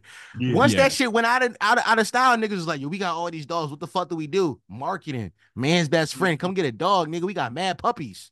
That's literally what they did with what's the roaches of the sea, like shrimp. And lobster. Yeah, they was like, nigga, they cooked up with that though. They cooked up with that though. That shit good as fuck. That's just because it worked, nigga. That's not because, and we're still getting scammed. That's the bad meat. But that shit good though, my nigga. That shit good. They cooked that. First of all, let's not act like lobster is good, but it's tasteful. You can eat it, but lobster isn't good. Lobster or crab? Where you going? Crab. I agree. There's so much more you can do with a crab than a lobster. It's not even funny. And I don't know why. I don't know if it's the hardness of the shell, but I've never had a lobster where I was like, nigga, this lobster is motherfucking what? The harder it is to eat, the better it tastes. It's like it's same with pistachios. Like if a motherfucker goes to that is crazy. Whoa. But if it's like pistachios don't taste good, they just became a fad. Pistachio, yeah. You know what I mean? But you can't say that because you ever had a fucking soft shell turtle? You shouldn't have, nigga. You from not turtle, a crab, soft shell crab. That sound like a soft shell crab sandwich. I had some shit like that before. That shit, yo, they fry them bitches. Them shit's good, dog. You eat the whole thing. I swear to God. You eat the whole thing. You eat the whole thing. What's your favorite thing to eat, Don? Pussy. You lying, nigga. Nah, I love eating pussy, my nigga. I ain't gonna lie. You take a chicken breast over some pussy, nigga. I know. Nah. Nigga, I ain't gonna lie to you. You put a goddamn chicken breast and some vagina next to you. I'm eating. Yo, I eat pussy for the love of the game. You think you eat pussy better than most people? Because that's what I used to think. No, I know I do. No, I know I do. I don't think you do, because I'm alive, nigga. Nah. Fuck out, nigga. Pussy eating contest. I got you beat. I don't think so. When you start having sex? Your God doesn't allow you to. Y'all niggas. That is true. Nigga act like I believe in that nigga for real. That's just a book I follow. I was a late bloomer. I was 16, 17. Oh, see, no, first I got raped. I was eating pussy at 15, my nigga. Me too. Wait, hold on. But I was younger, Dom. Let me talk. I was younger. And I wouldn't say rape. I was sucking titties. She took advantage of me. Oh. Well, I got taken advantage of. I was 8 years old sucking a Mexican girl's titties with a cleft lip. I didn't know the cleft lip was undesirable at that age, though. But I was fucking... I didn't know. I was like, that's normal. You got raped by a retard. Oh shit. Bitch had a cleft lip. I was like, yeah, that's right. Yeah, shout out to her. Mexican girl. Can Muslims eat white pussy? Huh? Can Muslims eat white pussy? I never fucked a white bitch in my life. Too close to pork. I never fucked a white bitch in my life. Yo, from Philly, it's like there's no white bitches to fuck for real. I really know. Unless you go up 1,000 blocks. The camera. So I mean, how I feel about fucking white women, it's one of those things where, like, I don't know, man. It's almost like going to the Netherlands. Like, if that happens in my life, I would cool. But I mean, it's not pressing. Like, it's one of those things where, like, I can appreciate it from afar. Like, I don't even appreciate it, bro. I don't even find white women attractive that much. Like, I see white hoes, I be like, but I know about. Yeah, you grew up in Philly. That's true. When you come, and this is what I'm saying, when you come down here, we're gonna show you a good time. Don't show you the white hoes. Don't make the white hoes. We're gonna show you white bitches that it's like, okay, like these are some white bitches, elevator in the house. I don't know her anymore, but I've experienced that. Like elevator in the crib? Elevator in the crib, Dom. Y'all niggas from the suburbs? What's up? So the school that you from the suburbs. Yeah, I ain't gonna lie, you took too long to answer. The school that we went to, it was on a plantation in a rich white person neighborhood. So it's like, it was a bunch of niggas, like, we're getting bussed in. Like, we don't live in Wakefield. I had to come all the way from like. You got to describe what Wakefield is. I got to make it Wakefield is a very prominent area. It was once a plantation. A plantation. A plantation. I said a plantation. So smart this whole episode. Yeah. Man. But exactly. I was going, nigga, I was philosophizing and but we went to school on a plantation, so it was a lot of rich white people around the area. How did it make you feel? Because they were just trying to reenact their dreams. bust a bunch of niggas in to work. You want to know how, honestly, it felt good because we got our payback. I knew a lot of good brothers that was dropping a lot of slave dick and a lot of white bitches. You know what I'm saying? Like, You we believe got in our that? payback tenfold. You believe in that? Fucking white hoes to get payback? Nah, it's not real. Yes. It's not And real. it's not payback to the ones that are dead. It's to the ones that are alive. Their parents, grandparents, brothers, sisters, aunties. It's for them to know. You get Yeah, what I but mean? you It's do know, not but you know that white hoe see you as a piece of meat. Vice versa, nigga. vice versa. But it's different though. Like you've always been seen as a piece of meat. Yeah. Yes, but So it's like you just but- all you doing is furthering what she already believe about us. but I've also, just like you, always find white girls like mediocre, no matter how she looks. Nah, mediocre. I'm talking about like that's not even in my vocabulary. To That's be not attracted to a white woman. I'm not a fact. There's not a white woman in the world I find it. Transformers, Megan Good. Or Megan Fox, I mean. Sorry, Megan Fox. By the way, that is my one exception. You went to my one exception. That's what I'm Only saying. because I was like 11 and I saw want- her belly button. By the way, She- elite belly button. She made like trashy, like, you know, trailer trash bitches look phenomenal. She changed the whole game for You them. went to the one bitch. That's what I'm saying. That's what I'm saying. I know you. I'm telling you, we're niggas. Fuck. We of the same kin. That's the one. I'm bitch. telling you. You But think everybody you else. the best, but I do. no, it's no. I can name an. Okay, Who else? I can name one. Now you might not jump at it, but you gonna fuck her. The clueless white girl from Clueless. I never seen Clueless. You never seen Clueless? Nah, nigga, I'm so black, nigga. I'm from the trenches, nigga. I don't even know what that is either. Y'all We never never seen know. Clueless? Nah, nigga. I mean, I had a sister, but Clueless is a. No, fuck out of here. Jump in your sister, nigga. Nah, don't judge me, nigga. I had a sister and she was older and she knew about things, but damn, that's such a good white girl. Nah, she's not. That's such a good white girl. Like the fact that we don't know her, that she's not a good white girl. Nigga, you said She's not Megan elite Fox, milk, man. It immediately lit off. Like you gotta. And I don't want to say nobody like obvious because like Iggy Azalea, like that man. Nah, she got BBL. I'm off that. I'm Nah, not. yeah. I never been a BBL bandit. Me, well, you Nah, wait. When you say never, you said that kind of harsh. never, Like never been a BBL bandit. you see, I was very skeptical. I'm a very optimistic nigga. You are optimism for BBLs. I'm an optimistic nigga. Like when I see some BBLs, it's like I ponder on it. You know what I mean? Like, and that's why I can't say I never fuck with BBLs. Granted, I never yearn for BBLs. Yeah. So I'm in a weird space. It's like I ponder on the idea of like just feeling it. Yearning for BBLs is weird too. That is, you really gotta get tricked by it. Yeah. You really gotta get tricked by it. No, Like, in a perfect world. In the perfect world. But like, for instance, it's this one girl from my high school.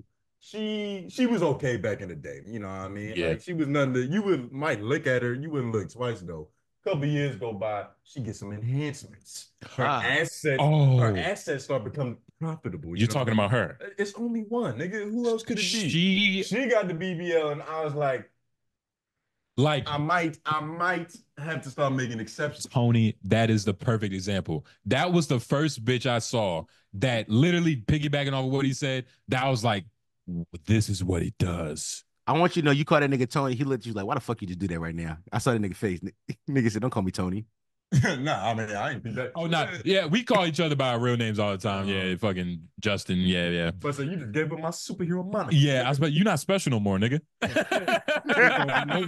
feel like niggas know where I live now. Talking about some groove, nigga. But nah, for real though, like that was the first time I was like, whoa, like we'll send you pictures of her because it's like I wish you could see her before. Send me a grab, yeah. Because she looks like a better person. She looks well adjusted to society. Ah, yes. You know what I mean? Like taxes are like being paid almost time. what trans people say, like I never felt in my body. Right. She's in her body now. No, she actually, because like I follow Instagram, I be seeing some of the shit she reposts. She's mentally the same bitch. Yeah. Which is beautiful. Which works best for me. Exactly. Because you can still hit. Not even that was always a possibility, but just like the ego. You know what I mean? Like the ass didn't get to her head, it stayed in her ass. Exactly. Y'all be riding trains on bitches? No. Yeah, y'all too. No. That's a Philly thing. And I knew you would ask that. Do y'all have the similar tasting? I've never ran a train. I've thought about it, but do y'all have similar tasting women? Honestly, it's crazy. The complete opposite. I skew a little bit more brown. You're lying. I skew a little bit more brown. Oh, yeah, no. brown. Preface the brown. He knows what brown is, nigga. What's brown in Philly? Indian? No, I was thinking about brown skin girls. So I was like, he means Mexicans. Not Mexicans. That's what he's talking about. Oh, you talking about Spanish bitches? He's talking about Mexicans. I fuck with Spanish bitches, but I've never fucked a Mexican. I prefer Dominicans because they make me feel like I'm not doing nothing wrong. Like because keeping it in the family still. Because the Afro Latina type shit. You know what I mean? Like she gotta rep that shit for real. She gotta rep it.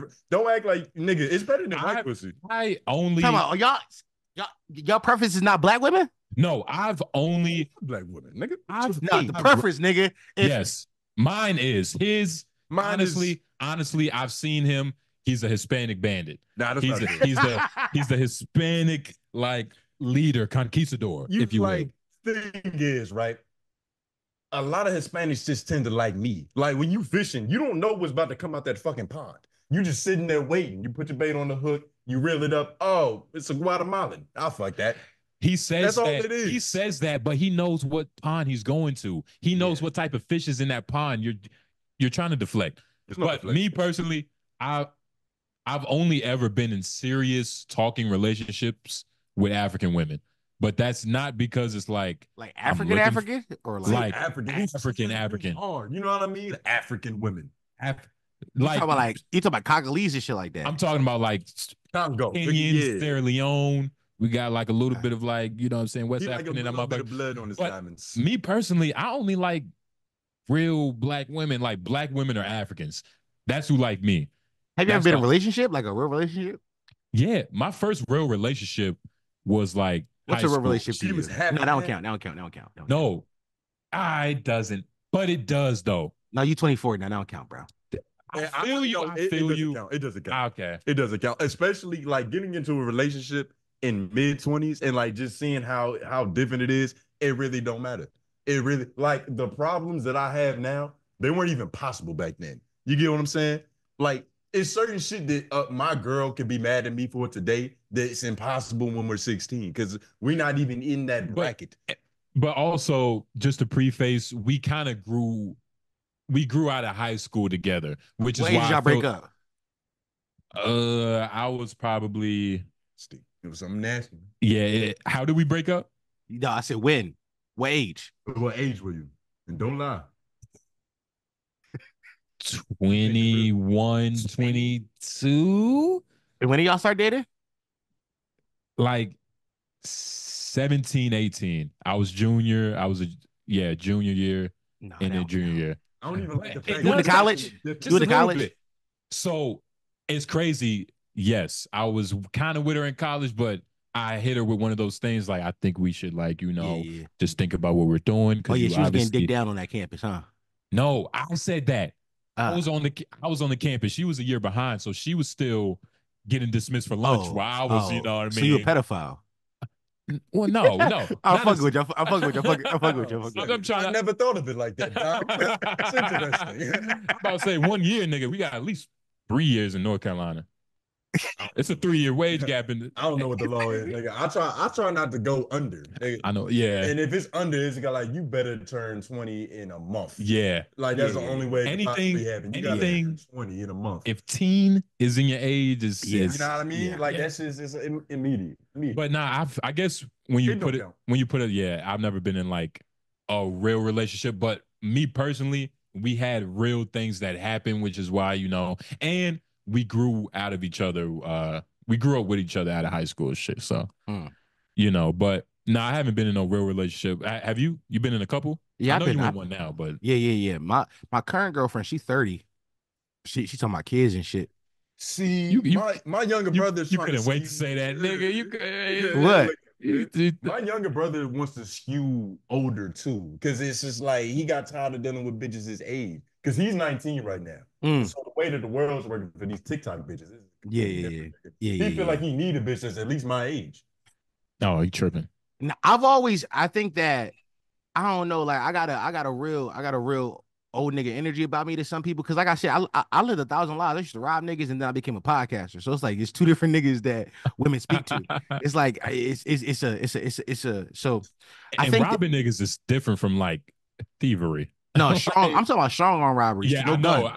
I know. Like that's different from just like I stealing. used, Like no, nobody's hurt. I used to walk down the niggas and punch them in the head. Be like, give me that. Pussy, give me that shit. And then take that shit. You know what I mean? What? Real Like, shit. like what was the best thing you took? What was the best thing you got from that? Yo, back in the day, so we used to take iPhones, like iPhone 5 era, because it was these machines in the mall. I don't know if y'all got them, but you could take them. Yeah.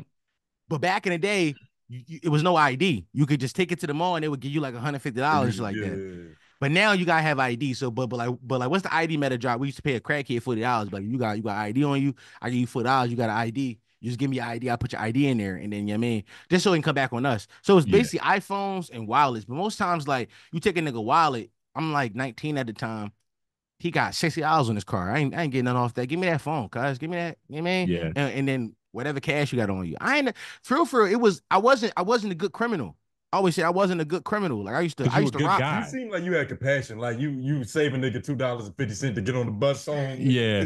It's like, I'm not gonna take all your money. I'll let you get a ride. Like even though I had two rules. I only rob niggas who I thought would never come get back. Like I ain't never robbed no tough niggas because I was like, I always knew that when I get out the streets, I want a clean break. I don't want. So I never robbed, and every nigga I robbed, it was always did reconnaissance like Batman. Like I would watch a nigga like pattern for like 4 days. In what way? Like, so let's say like it was one kid I robbed. I know he worked at the mall, so he would get off the bus at 11:30, and I would watch how he walked because niggas got patterns. Like nigga would walk a certain way home, and I knew that all right. Once he hit this corner, he walked down the driveway. It's dark as shit right there. If I sit in that driveway in that dark spot, when he come out, I can just clock him and take everything. So that was always my vibe. Like I gotta watch because I ain't like going into a blind side of like I'm like it's like what the fuck I'm doing this for like to me I was good and bad because I never did nothing hasty like I knew niggas like it was a couple of robbing phones back that was the thing in Philly it was like taking niggas phones so like, it was a couple of niggas that was doing it but I was like I'm not doing crimes with y'all because y'all niggas like y'all just doing shit y'all high heads like niggas like I hit a lick I'm like bro you don't know that nigga you didn't do no research on him you just did that so I always that was my sauce but my current girlfriend. She and I I call her my fake girlfriend in pod because I ain't make it official yet. But like I cut off like no, it's funny. One of y'all was in Puerto Rico, and I was supposed to go to Puerto Rico with a girl. What? I was supposed to go to Puerto Rico with a girl in June. No, actually July 4th we were supposed to go, but I canceled on her because I like my fake girlfriend a lot. So I was like I can't go. Yeah.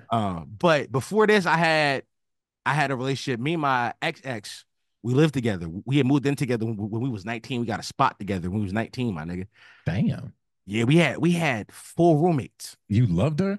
Jesus yeah, no, we was in love. I thought I was gonna marry her. I thought like what? Like, okay.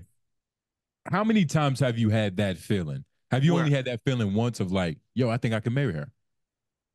Twice, maybe 3 times, honestly. What like is, I would and mean it. What is the thing that makes you say that? It's for me, it's always like, can you deal with my bullshit? Like the good times is whatever, but it's like the bad times when I'm being a dickhead, when I'm being an asshole, is that something that we can get through together? Because I know who I am. Like I'm literally bipolar schizophrenic. Like I'm diagnosed. I be on meds and shit. So it's like, can you deal with me when I get in my bag? And if you can, then that's the foundation we can build off of. And me, my ex, she was good at that until she couldn't deal with it no more. And that was the thing. And then I was dealing with this girl. Her and I was never together, like officially, but we had like it was more open relationship talks, which I like because I'm a hoe. So she was like, go fuck whatever. Also, she was kind of cucky. She was like, yo, send me the video you fucking that bitch. I was like, I like this. This is a vibe. So I thought her and I could like be together forever. Now my new girlfriend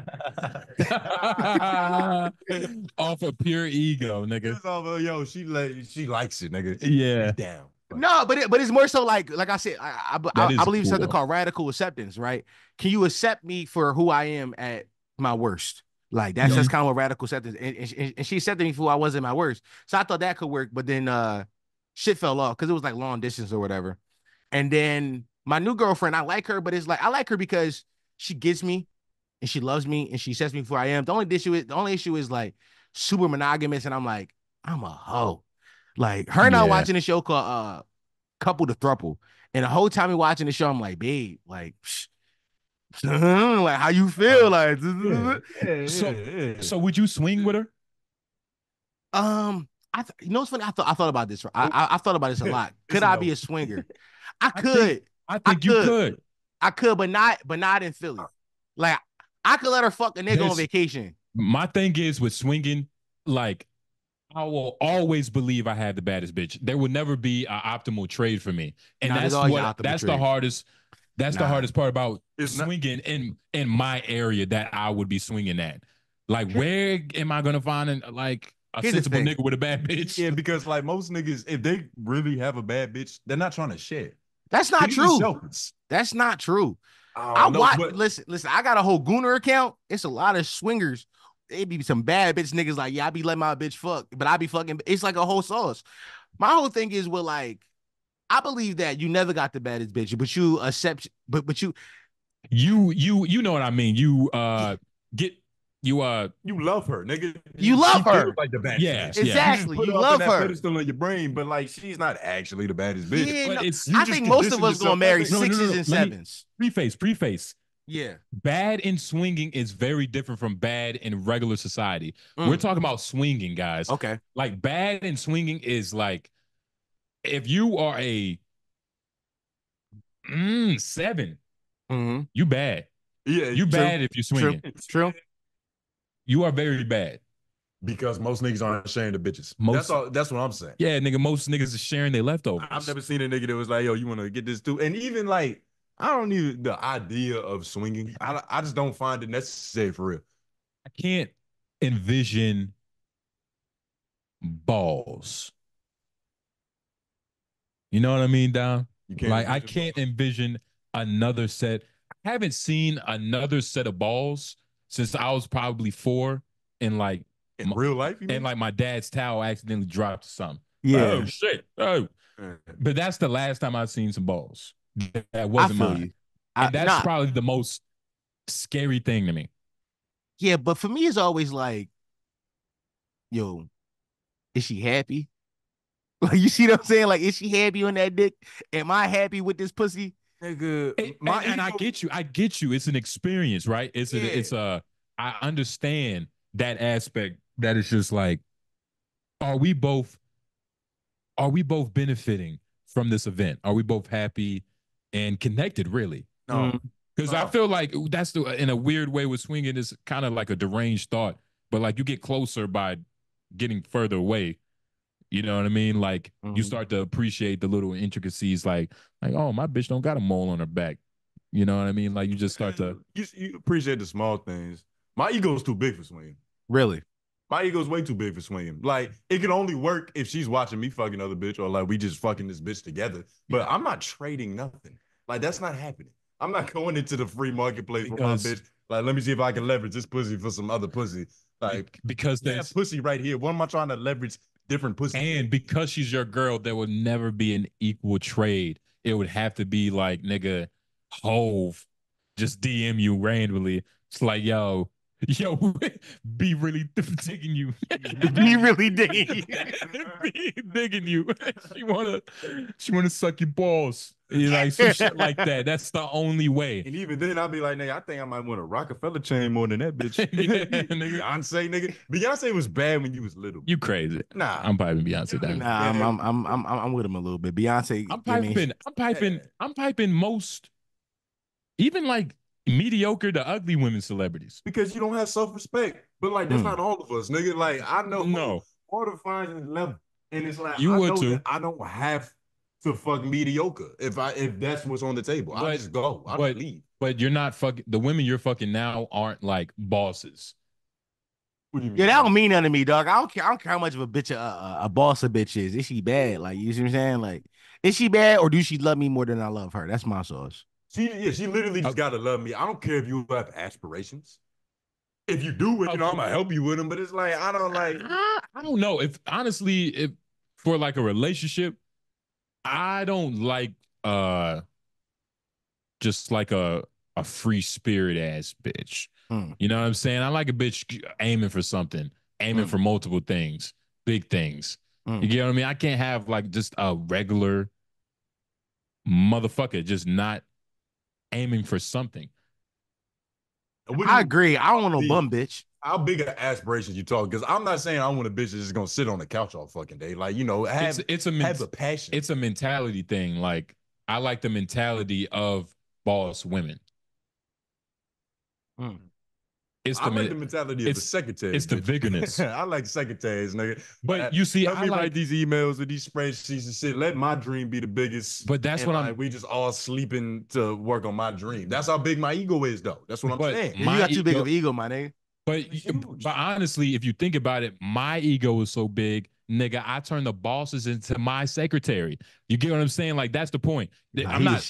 You see that mental gymnastics he did? Yeah, he did. That was crazy. That was crazy. Yeah. You're saying the same thing. No, because you're not turning bosses into your secretary. I like boss bitches and turning them into like, oh my God, like a regular bitch. What true boss bitch would want to just like be subservient, to like just go down and start secretary? Why do you think? Why would you ever? Why do you think it's so miraculous? Why do you think I'm bigging myself up like this? Oh, I love because it's a feat, nigga. It's a feat, but you haven't accomplished it, nigga. I've never seen anybody do that. Yeah, that's crazy. Who's done that? Who's done Nobody. what? Nobody. Name an example. Off of a nigga getting a boss, like bitch? even turn a boss bitch to a secretary, nigga. Who the fuck did that? Stedman couldn't make Oprah shut up. Oprah was gonna go on daytime TV and talk to whoever and make them motherfuckers cry. Oh, you're crazy. It's so crazy. It's so Tony, it's so perfect that you brought up Stedman. Did you know Stedman is fucking other bitches? Yeah, he made this shit up, bro. What's up? I mean, you think I'm lying? Yeah, I do. You think I'm lying? You got proof? You think I'm lying that Stedman is fucking other bitches? You got proof? So where'd you find that? I don't have proof, Dom. So what the fuck are you look at? You think Stedman? You think Stedman is only fucking Oprah? Yo, I don't think a nigga named Stedman getting pussy. No, I don't. I don't think crazy, a nigga named. You're crazy. You're crazy. I am. Dom, Number one, I am thinking crazy. Logically. Get another hit of that, nigga. You're not thinking logically, my nigga. I promise you. Stedman is fucking other bitches. He has to be. Why do you think that? Why do you think that? Because tell me. For most men that are bosses, like us, Dom, like us, Groove, we having one woman, is it's like a thing that we're doing for ourselves. Like we're going outside of our way. Like niggas have options. Like bosses have options. And when I mean, no disrespect to Oprah, but it's Oprah. Right. You know what I mean? Like she's fucking Oprah. Like hey, she's not the baddest bit. Like she's not the baddest, but billions make up for titties and BBLs, nigga. Lifestyle, comfortable living. So that goes. You would sacrifice some radius off your girl's ass if your life is going to be a little bit more comfortable. So that goes. So take your point back. You care about boss bitches. No, I'm trying to help you. No, you're just grounded right now, nigga. Help me, boss bitches, nigga. How you gonna turn a boss bitch into a secretary? It doesn't happen. That's what I'm saying. I'm saying mentally on a mental level. Of course, you're not gonna be like, hey, bitch, quit what you're doing, being successful at. Come do what I do. I'm saying on a mental level, like you turn that boss bitch, that angry, like, you know, boss everybody around bitch into like, you know, a fucking like, bitch, shut up. You turn it into that. But that's the thing though, it's like even the boss women, there's a hierarchy to shit. Like there's somebody who could bring that out of them. I love to see you doing it. What is wrong with you? I love to see That's what I've been saying, nigga. Fuck is wrong with y'all niggas, man? And Stedman is fucking other bitches. I can't believe this is a crazy idea to think about. That Stedman doesn't just want to hit Oprah. It's not about just doesn't want. Yo, want and doing is two different things. Like I believe he definitely wants to. But I'm gonna be honest. When you get a woman like Oprah, no, it's almost like some women, like it's an even exchange of like she got you and you got her. Women like Oprah, you get her, and when you get her, you get her. You get what I mean? It's like the highest achievement. Mm-hmm. You feel me? So why would he fuck other bitches then? Because you see what I'm saying? Like, even better question. Why Oprah, a boss bitch who can leverage everything she has to get exactly what she wants, a faithful nigga? Why would she accept that? Like, you see what I'm saying? Like, what do you mean? Your whole internal logic doesn't work. Like, if you saying that, if you say the idea that like Oprah is the breadwinner of this situation, she is the person that has the power, right? And if you a man getting her means the world because you got her, that's a bag, that's a swag. Why would you want to fuck other bitches? You got the boss bitch. So you see there's no such thing as turning a boss bitch into a secretary. It is, yo, you either get a boss bitch and you keep loving your boss bitch, or you get a secretary and turn her to a boss. But even then, she still got secretary mindset. Let me preface this. When I said you say that motherfucker word preface again, nigga, just say the thing. When I said boss bitch to secretary on a mental level, like, of course you're not gonna make her quit her job, but on that level of what a girl is, because typically women that are like in high stressful situations, jobs, whatever, they have male tendencies. And that's natural because not only are you going to be around stressful males, but you're going to pick up some of those habits. And Oprah definitely has some of those habits. She got suit pants, nigga. Exactly. But also, Stedman wasn't some like regular bum ass nigga. No, he wasn't. Of course he wasn't, like, he damn sure wasn't on Oprah level. Oprah is different. But Stedman was that nigga. And he had enough to be like, bitch, you see my bank account. Like, I don't need you, but like, I know I could get you. And that's exactly what he did. And I'm telling you, man, they have a girlfriend. I know it. Okay, so that's different though. That's different. See now. No, okay. So cheating is the word that ticked everything off. Yeah, you said he's fucking other bitches. Now them fucking bitches together or having a situation where it's open. Man. That's a different conversation. Dom, it's different. It's different power dynamic. Oprah looks like the type of woman that you was with, like your ex was like, yo, send me a video of you fucking that bitch. That's what Oprah is. Mm-hmm. She don't got it. She's so like, babe, like, go hit her. Nigga, you know what I mean? Like that. I'm telling you, that's what's happening. The more I think about this, Oprah is masculine enough to send Stedman a dozen roses. No. I think Oprah might have ran game on this nigga. No. Look at them. No. You got to look at pictures of them together to really feel like so natural. Have you, like, when they met, do you know what Oprah looked like? She was fat. She was. Yeah, but I love fat bitches. And that's redundant because we're talking about Oprah, who's like commercially not attractive, and that's not like a bad thing to say. She's not the prettiest woman. Are you calling Stedman handsome? What do you say? I'm saying he's celebrity. I'm saying that. Yeah, I forgot. Why would you say it? I forgot my point. You just wanted to say something. When you look at both of them, it's not like either one of them are jumping out like, yo, that nigga could be doing better or she could be doing better. Yeah, nah. They seem like they're perfectly level. The point, they're not level. They're never level. Did you read Stedman is above her. You must have read one of his books. Stedman is above her. In what way?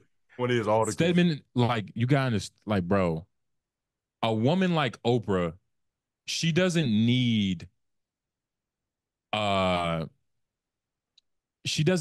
a purse or like a satchel to hold around. And when I see pictures of Stedman, I saw like one interview with Stedman. He seemed like a stand-up guy. And that's why I'm saying this, like, on a personality level, like he's a real nigga for all intents and purposes. He's fucking other bitches, dog. This is a belief. Fucking other bitches. Listen, I'm not arguing your belief anymore, dog. Listen, he fucking other bitches. That's thorough. Because that's fucking other these bitches. And the fact that you said, oh, they're doing it together, like, nigga, he's still hitting some, man. I'm telling you. But listen, if that's your belief, we already stated that you have no facts to back this statement up. This all nothing. You don't even got a quote. You ain't got an article you can pull up. You ain't got an article. You don't got there's no picture of Stedman with his arm around Oprah's neck, like, yeah, this my little homie right here. Like, he got none of that. It's just his vibe. Where are you pulling this from? I can't believe he Googling right now.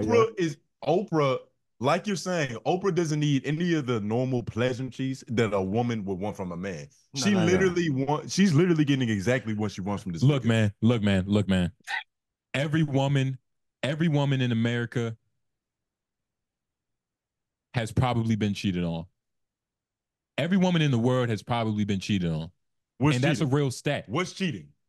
What is cheating? Cheating is very vague. Because if I masturbate to some corn, I busted a nut to another woman. Now you're being childish. I'm being dead ass though. Because when you, nigga, I'm saying cheating, nigga.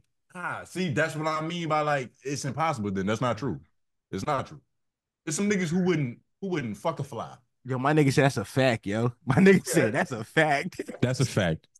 On any level, like, and cheating is very broad. Emotional, physical, cheating is still cheating. Most women in America have been cheated on. You have probably. Why do you want to? Okay, but why are you singling out women? I think if that's the case, then most people, period, have been cheated on. Yeah. Why single out women then? I feel like because we started this conversation with Oprah and Stedman getting some extra pussy on the side. That's what I'm saying. But they will be getting sex on the side, both of them. Even like the most women of womenists, you know what I mean? The Oprah, even her exists in a real world where she bleeds. You know what I mean? Like cars run out of gas. Like, yeah, she's rich, but her car still run out of gas. She's still normal. You get what I mean? Like, and you better off using Beyonce. I already used that example, but it's also like, even with Beyonce, like Beyonce got, come on. Mm-hmm. And this is debatable.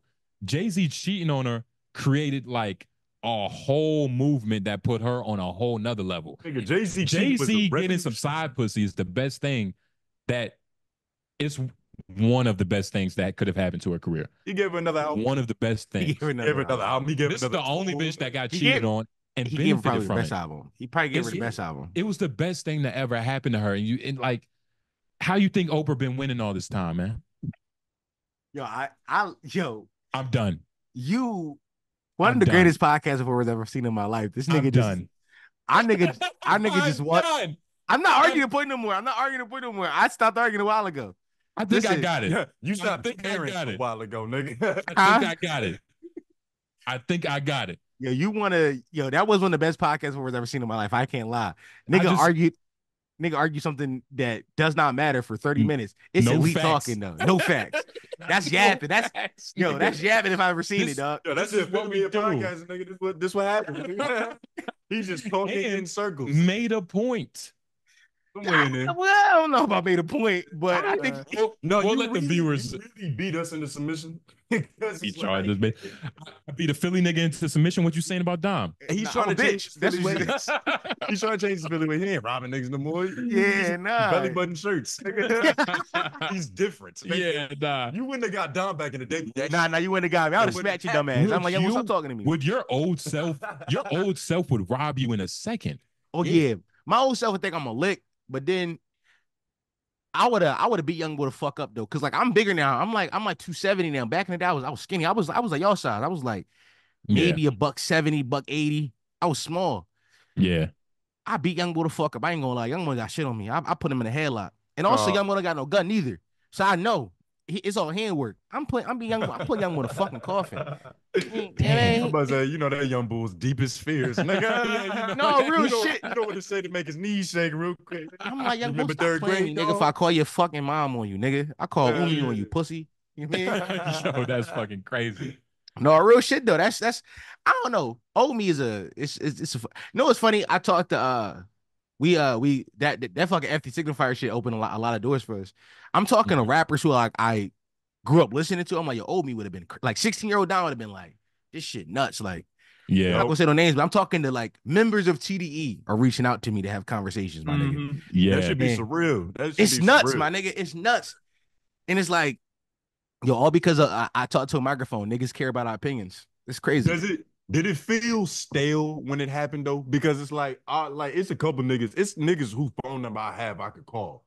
To where if I told my 17-year-old self that was gonna happen, he'd be like, "Yo, nigga, woo." But like right now, it's just like it's cool. You know what I mean? Like I feel like it's not as excitable as it should be. I should be more happy. I think it's more so you accepting, like me, for me, it's like I'm accepting that this is what I worked hard for. Like this is kind of like I deserve this. I deserve the people to respect my opinion and care about my opinion. I worked Yeah. this. I worked hard for this. And at 17, it was like I can't imagine it. But at 26, I'm like, nah, it's been a decade, bro. You put the work in to get this. Me and Forrest talking about this the other day. We ran for so long from having hip hop conversations. We was like, I don't even want. But it's like niggas respect our hip hop talk. I'm like, who the fuck would have thought that hip hop talk would have been a thing? Like, cause we've been doing comedy forever. Like I started doing, and that's not to interrupt you, but that's the thing, right? Like comedy, you have to sprinkle it in like jewels. Like comedy is what you get on the back end, and then what people see you for is what people are going to see you for, and that's the biggest thing that I've learned, right? Like just if you're gonna just be funny, you have to be known for being funny. I don't think that black podcast listeners give a fuck about comedy. I think they care about, bruh. I just don't think they do. Like you and like all of us here, we grew up. I'm sure we had a lot of same listeners. Like I'm sure y'all listened to Brilliant 80s growing up. I'm sure Tax Stone was in y'all diet. I'm sure Joe was in y'all diet. I'm sure but that was like a mix of like niggas hanging out, kicking the shit, comedy, but also real talks. Yeah. These new podcasts listening today, that's not what they grew up on. They grew up on like shits and gigs. They grew up on and those better to them niggas, but to shoot at them niggas, the niggas read Reddit posts, my nigga. Them niggas not creating content. And that's like, no, like shoot on the niggas. Like for what we're talking about in the context, we're not talking about a business platform. No, if we are, they're killing it. No, they're fucking killing it. Oh my God. But in terms of like, the mass appeal of like comedy and podcasting, like I completely agree with you, my nigga. It's a McDonald's version. It's frozen food. Like me and Ford talk about all the time, like how Brilliant is like for us was the blueprint. Like I think about episodes like Come P Come or like shit like or like fucking This Is God. Like episodes where it's like, changed my idea of what podcasting could be. It could be both, for lack of a better term, brilliant and idiocy. It could be like really smart conversations, but also let's talk about trainee dick. Like it could be both of these things existing in the same hour and 30. When nowadays I think people is like, I want one thing, I want this thing, I want that thing, I want this thing. Yeah. But it's like that's not what this art form has ever been. Yeah. But it's I did a pod about this, and I mentioned because I think y'all feel the same. Where I talked about like I know y'all feel the same because y'all said it earlier about not running from where you're going, right? Because I feel like a lot of what I did for a long time was push away the obvious. The obvious for me was like, yo, you have strong hip hop opinions that get people upset, or you just explain yourself well enough where people can disagree and still see where you're coming from. You should do that. But it's like, trainee talk, bro. Would you fuck a trainee if her dick is little enough? That's funny to me. But it's like that is such a niche conversation that only 350 people on my Patreon are like, I like that. That's good. But the rest of the world is like, this is just transphobia. I was like, no, I actually what's up that trainee dick. Like it's different stuff of like they just don't understand it. Where it's like me having broader conversations about the state of hip hop and where it's going and how it got there is way more accessible. It's like, no.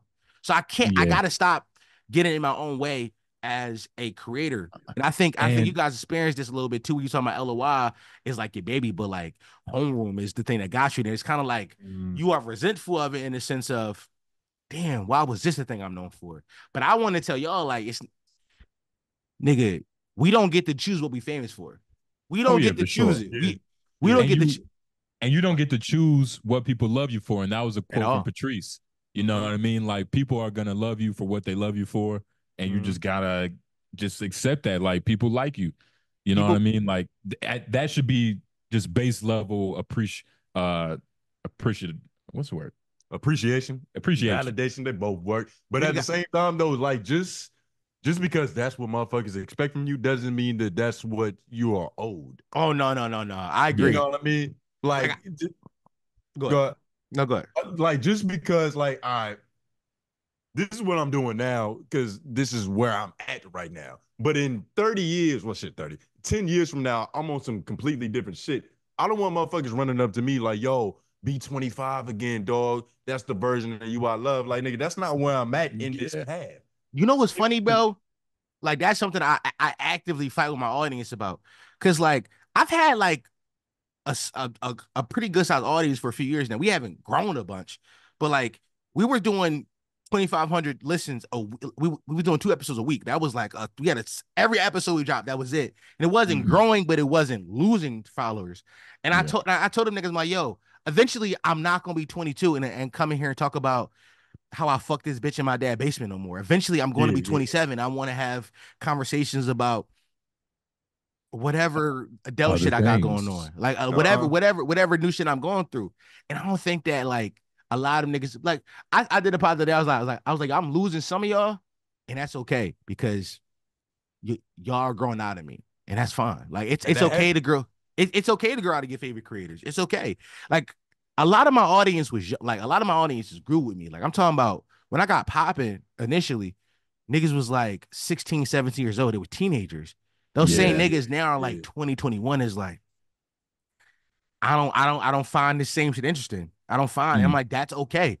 Cause I also don't watch the same shit I watched when I was 16 that I did at 21. I don't watch the same shit I did at 21 that I do at 26. You change. You know what I mean? Like, when's the last time you played with a Spider-Man toy, nigga? That was you see what I'm saying? In a place for that shit. Like, you might go watch the movie because you know that's like an adult way of doing it. But like, you're not obsessed. There's no Spider-Man on your wall at home. No. And that's kind of how I feel like even on like the channel still, where like I'm posting a lot of hip hop clips and shit like that, but like every now and then I try to throw like a comedy clip in there to let niggas know, yo, he is funny. Like we still do this comedy stuff. It's just more clashed up, and I don't say the bad words anymore because I ain't trying to get canceled. I ain't gonna lie, I do got a fire F-word compilation if they ever get me though. I got a 7 minutes. Damn. What were he saying? I give him 20 minutes of hits, dog. I got 20 minutes of effort. He said he got 7 minutes of fire. I'm not, it's bad, yo. Because for a long time, it was so we had to build in the podcast where we started to say it, but we would bleep it out. And every time I say it, I would have to give $5 to the Trevor Project. The fucking Trevor Project was this a foundation for gay homeless youths in America. And I did it for a while. I was like, I was giving out the money. I was like, there's too much money I'm giving to these niggas. Yo, fuck it. We just saying it. And how many gay homeless people are there that are in the youth? Oh, first of all, it's not the youth in the youth. Yeah, but yeah, like young gays, young gay homeless. Well, yeah, but that's what I'm saying. How many young gays are there? Oh, first of all, what happens is a lot of times these kids come from like conservative families, and then they come out, and then their parents cook them out. So now they're just homeless and gay. Yeah. So they gotta, So it's that, but that's a story that happens a lot with gay niggas. So it's like I thought, like in my head, I'm like, if I'm gonna say the word, the least I can do is give back to you. You can put which was a good bit. It's a great bit. Yeah. But it got too expensive, and I was like, fuck it, I'm just saying it. And if they cancel me, I start saying I was gay for it. I still say I'm gay. I'm gay. I like dick. I've chosen for a long time when we was like super comedy. I was like, if the cancellation come tomorrow, I will kiss a dude to be like, I can say it, right? What type of nigga though? I never thought that. Like I never thought that through. Nah. Probably a twink though. Probably a twink. Nah, that's not fair. Why? That's not fair. Why? That's the diet version of what you need to do. You get what I mean? So I gotta kiss a beard? Like I gotta kiss a nigga with a beard? I mean, do you drink Diet Mountain Dew? I do. Or you drink when he's watching? You drink Diet Mountain Dew? I drink Diet everything, my nigga. He said he's on a strict diet. You're bad health. Being Muslim is being on a diet. God damn, nigga. I'm glad you're getting yourself together before you're 30, nigga. But you get the point though, because you're almost there. You know it. Hey, nigga, don't. Hey, listen. Start I know. Stretching. Listen, I know, but don't act like y'all too far behind. Don't. We got some time. No, you don't. We're not that much younger than him. Hey, nigga, listen. I was 24 yesterday. I was 24 yesterday. But I just turned 25 last year, my nigga. I just turned it's 2 years ago actually, but still, like it ain't, yeah. I'm with y'all. Like it's not that much. Yeah. Y'all right behind me. You do when you in the mid-20s, you got to start acting like you're 30 for real. Because I tell otherwise, niggas I'm 30. you're gonna get to 30 and be behind. Yeah. And I I don't tell want to niggas be I'm in that 30 now, situation. bro. Yeah. I ain't gonna 'Cause lie. So I tell niggas, I be like, niggas, they be like, I'm 30, bro. I'm 30. Mentally, that's where I'm at. Like when I say I'm 25, I'm like, bro, I'm really 30. Because I've had the worst examples of niggas. Like I've seen niggas 30, 45, 50 that are like they're worse than teenagers. Yeah. And I was like, man, there's no way I can do that. Like it just looks bad. Nah. You got to start 55. mentally preparing for it. Yeah. Yeah, nah. Cause it's a motherfucker when 30 hit, I feel like that shit gonna smack. Yeah. My girl turned 30 last year, and I remember I was like, babe, you old as fuck. You old as shit. Yeah. She's like, you only 26. I'm like, that's 4 years. Like, I be trying to tell him like, yo, cause like my girl played D1 ball. I was like, when you was in college hooping, I was in chemistry. Like you was outside partying and drinking. I was a child. Like I had a curfew still. Do you like that? What you mean? Do I like it? That's that grin, nigga. That's what it means. Like, do I you like making fun of her because it's fun. Oh, okay. But like, I don't know if it's like good. You don't think it's like, like she a little bit older, you know what I mean? You fucking this older bitch. Like, well, now, you know. I ain't gonna lie. Since I've been 24, I've been fucking women who are like 28, 29, 30. My last girlfriend, she was the same age as me. I cheated on her crazy. Like I'm talking about from the very beginning of the relationship. I was cheating bad. She didn't deserve faithfulness. She did. What happened was I got with her right after me and my ex broke up, and she and I lived together. She kicked us out of she kicked me out of the apartment we shared, and I was like just looking for something to fill that hole, and I found her, and I was cheating on her crazy though. Like I'm talking about like real cheat. I'm talking like I'm going on dates cheating. Like I had 4 other relationships cheating. It was real. I ain't gonna lie. So the greatest of all time cheater I am. I'm not proud of it, but also it's like I got away with some shit, my nigga. You eat pussy better than me. I know it, nigga. I know it. You got it. Yeah, no, he's pussy quieter than you. Yeah, I was about to say he pussy in the dark. Oh, nigga, I ain't pussy. Yo, one thing I should know about when we got right as us with my girl. She on her way. She texted me. She here right now. He's a pussy. Yeah, got you. No, it's cool. So I'm gonna tell her this one thing that we can wrap up because she can wait for a second. Okay, that pussy, nigga, hurry up. I don't come from sex. Oh, we can end on that. What? Just let that shit be it. But it was sheen. Like, I mean, wait, like what do you mean? Like, in this, I busted quick 2 weeks ago. Like, nigga, I want to plant this seed so we can further explore this on y'all should LOI whenever I come out to of course, Raleigh. Whenever I come out there, but I wanted to let you know I don't come from sex. Like head, pussy, none of that makes me come. So I get my enjoyment from sex from making her come. And okay, I understand. Okay. I've never. Is that like your tactic for not coming fast? No, I literally don't come. It's not a tactic. It's not a tactic. Do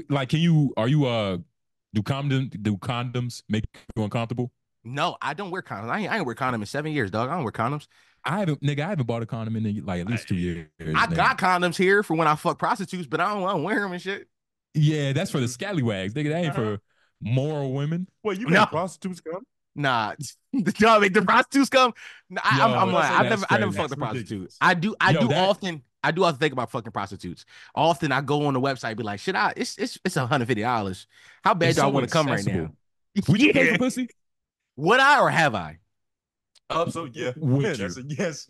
Would I? Yes. Have I? Not yet. Not yet. See, I like that. He's optimistic about it. Yeah. He's leaving his options open. But that also means he's $300 extra a month away from like I got my extra $300 now. I got let me go pay for this. He needs 20 more Patreon subs, nigga. Oh yeah. Just for like nigga, that goddamn FD Signifier episode made $500 this month on YouTube. Nigga, I might buy some pussy this month. I ain't gonna lie. I might buy some pussy too, nigga. Yeah. Pussy for everybody. You might want to buy a girlfriend. I might buy the GFE, nigga. Bitch, stay the weekend with me. Here go $400. I ain't gonna lie, that's half a bitch rent. I'm covering half a bitch rent and something. And you mean? I get her good. She got 3 kids and shit. I bought groceries for the house. It seems nigga, that's high C. There's no more of that great value shit. Dom, have you ever tricked? What you mean? Like, have you ever like Because it's levels of tricking. like going? Okay, that is true. Going out your way. Like, let's say you should have put money in your gas tank and you could have bought weed, but you spent all of that on a woman. So first things first, I love women. Let's start there. I love women. Of course. Secondly, I don't have a car or do I smoke weed. I'm from a city, gang. I drink alcohol and I catch the bus. Thirdly, yeah, I bro, in 2020 when the Teflon bags was popping, I was buying host Teflon bags, the big ones. I was like, yeah, the big ones. The big ones. These my host legs. Did they deserve it? It didn't matter, bro. PUA was hitting, bro. That PUA was hitting. Nah, like, dog. Who won the Teflon? Matters. You won the Teflon. You won the Teflon. I was Oprah with the Tefleezies, my nigga. But I feel like real tricking is like a real gifting. You're not supposed to expect pussy in return. A real trick buys a bitch something and then he runs away, like just in case you try to throw the pussy at him. See, no, I'm not a real trick because I do want some pussy. I am giving you this gift for vagina. That's different because tricks I'm paying for the pussy from a place in their heart. Now there are some women like if I love you, like I'm buying you stuff because like the other day my girlfriend was telling me how like she was like I really want an iPad. I got an iPad in my Amazon cart for her right now. I'm gonna get her that joint because I love her. Yeah, you know what I mean, she bought me a PS5 controller today. That's dope. That's love. That's different love though. That's just 30-year-old relationships. Yeah. You know what I'm saying? Like that's not tricking. Nigga, she buys you shit that you like and need. Exactly. I'm buying her shit she like and need. It's kind of different. But in my younger days, I was just like I would text a bitch, you hungry? She'd be like, yeah, and send her $60. Go eat, go feed yourself. You know what I'm saying? It was like there's a fine line between pimping and tricking. Mm-hmm. It's such a fine line. Or more so like being a player. That's really some player shit. Yeah. You know what I mean? Like, but at what point does it become tricking? Like, was that your last 60? No, never. I'm never sending my last to a bitch. What you mean, bro? Never sending my last. Okay. My last for me. It's not even about it being your last to Allah before you send to. It's not about it being your last. It's about what are you expecting in return from this transaction. Pussy. If you're trying to get pussy in the end, you're not tricking for real.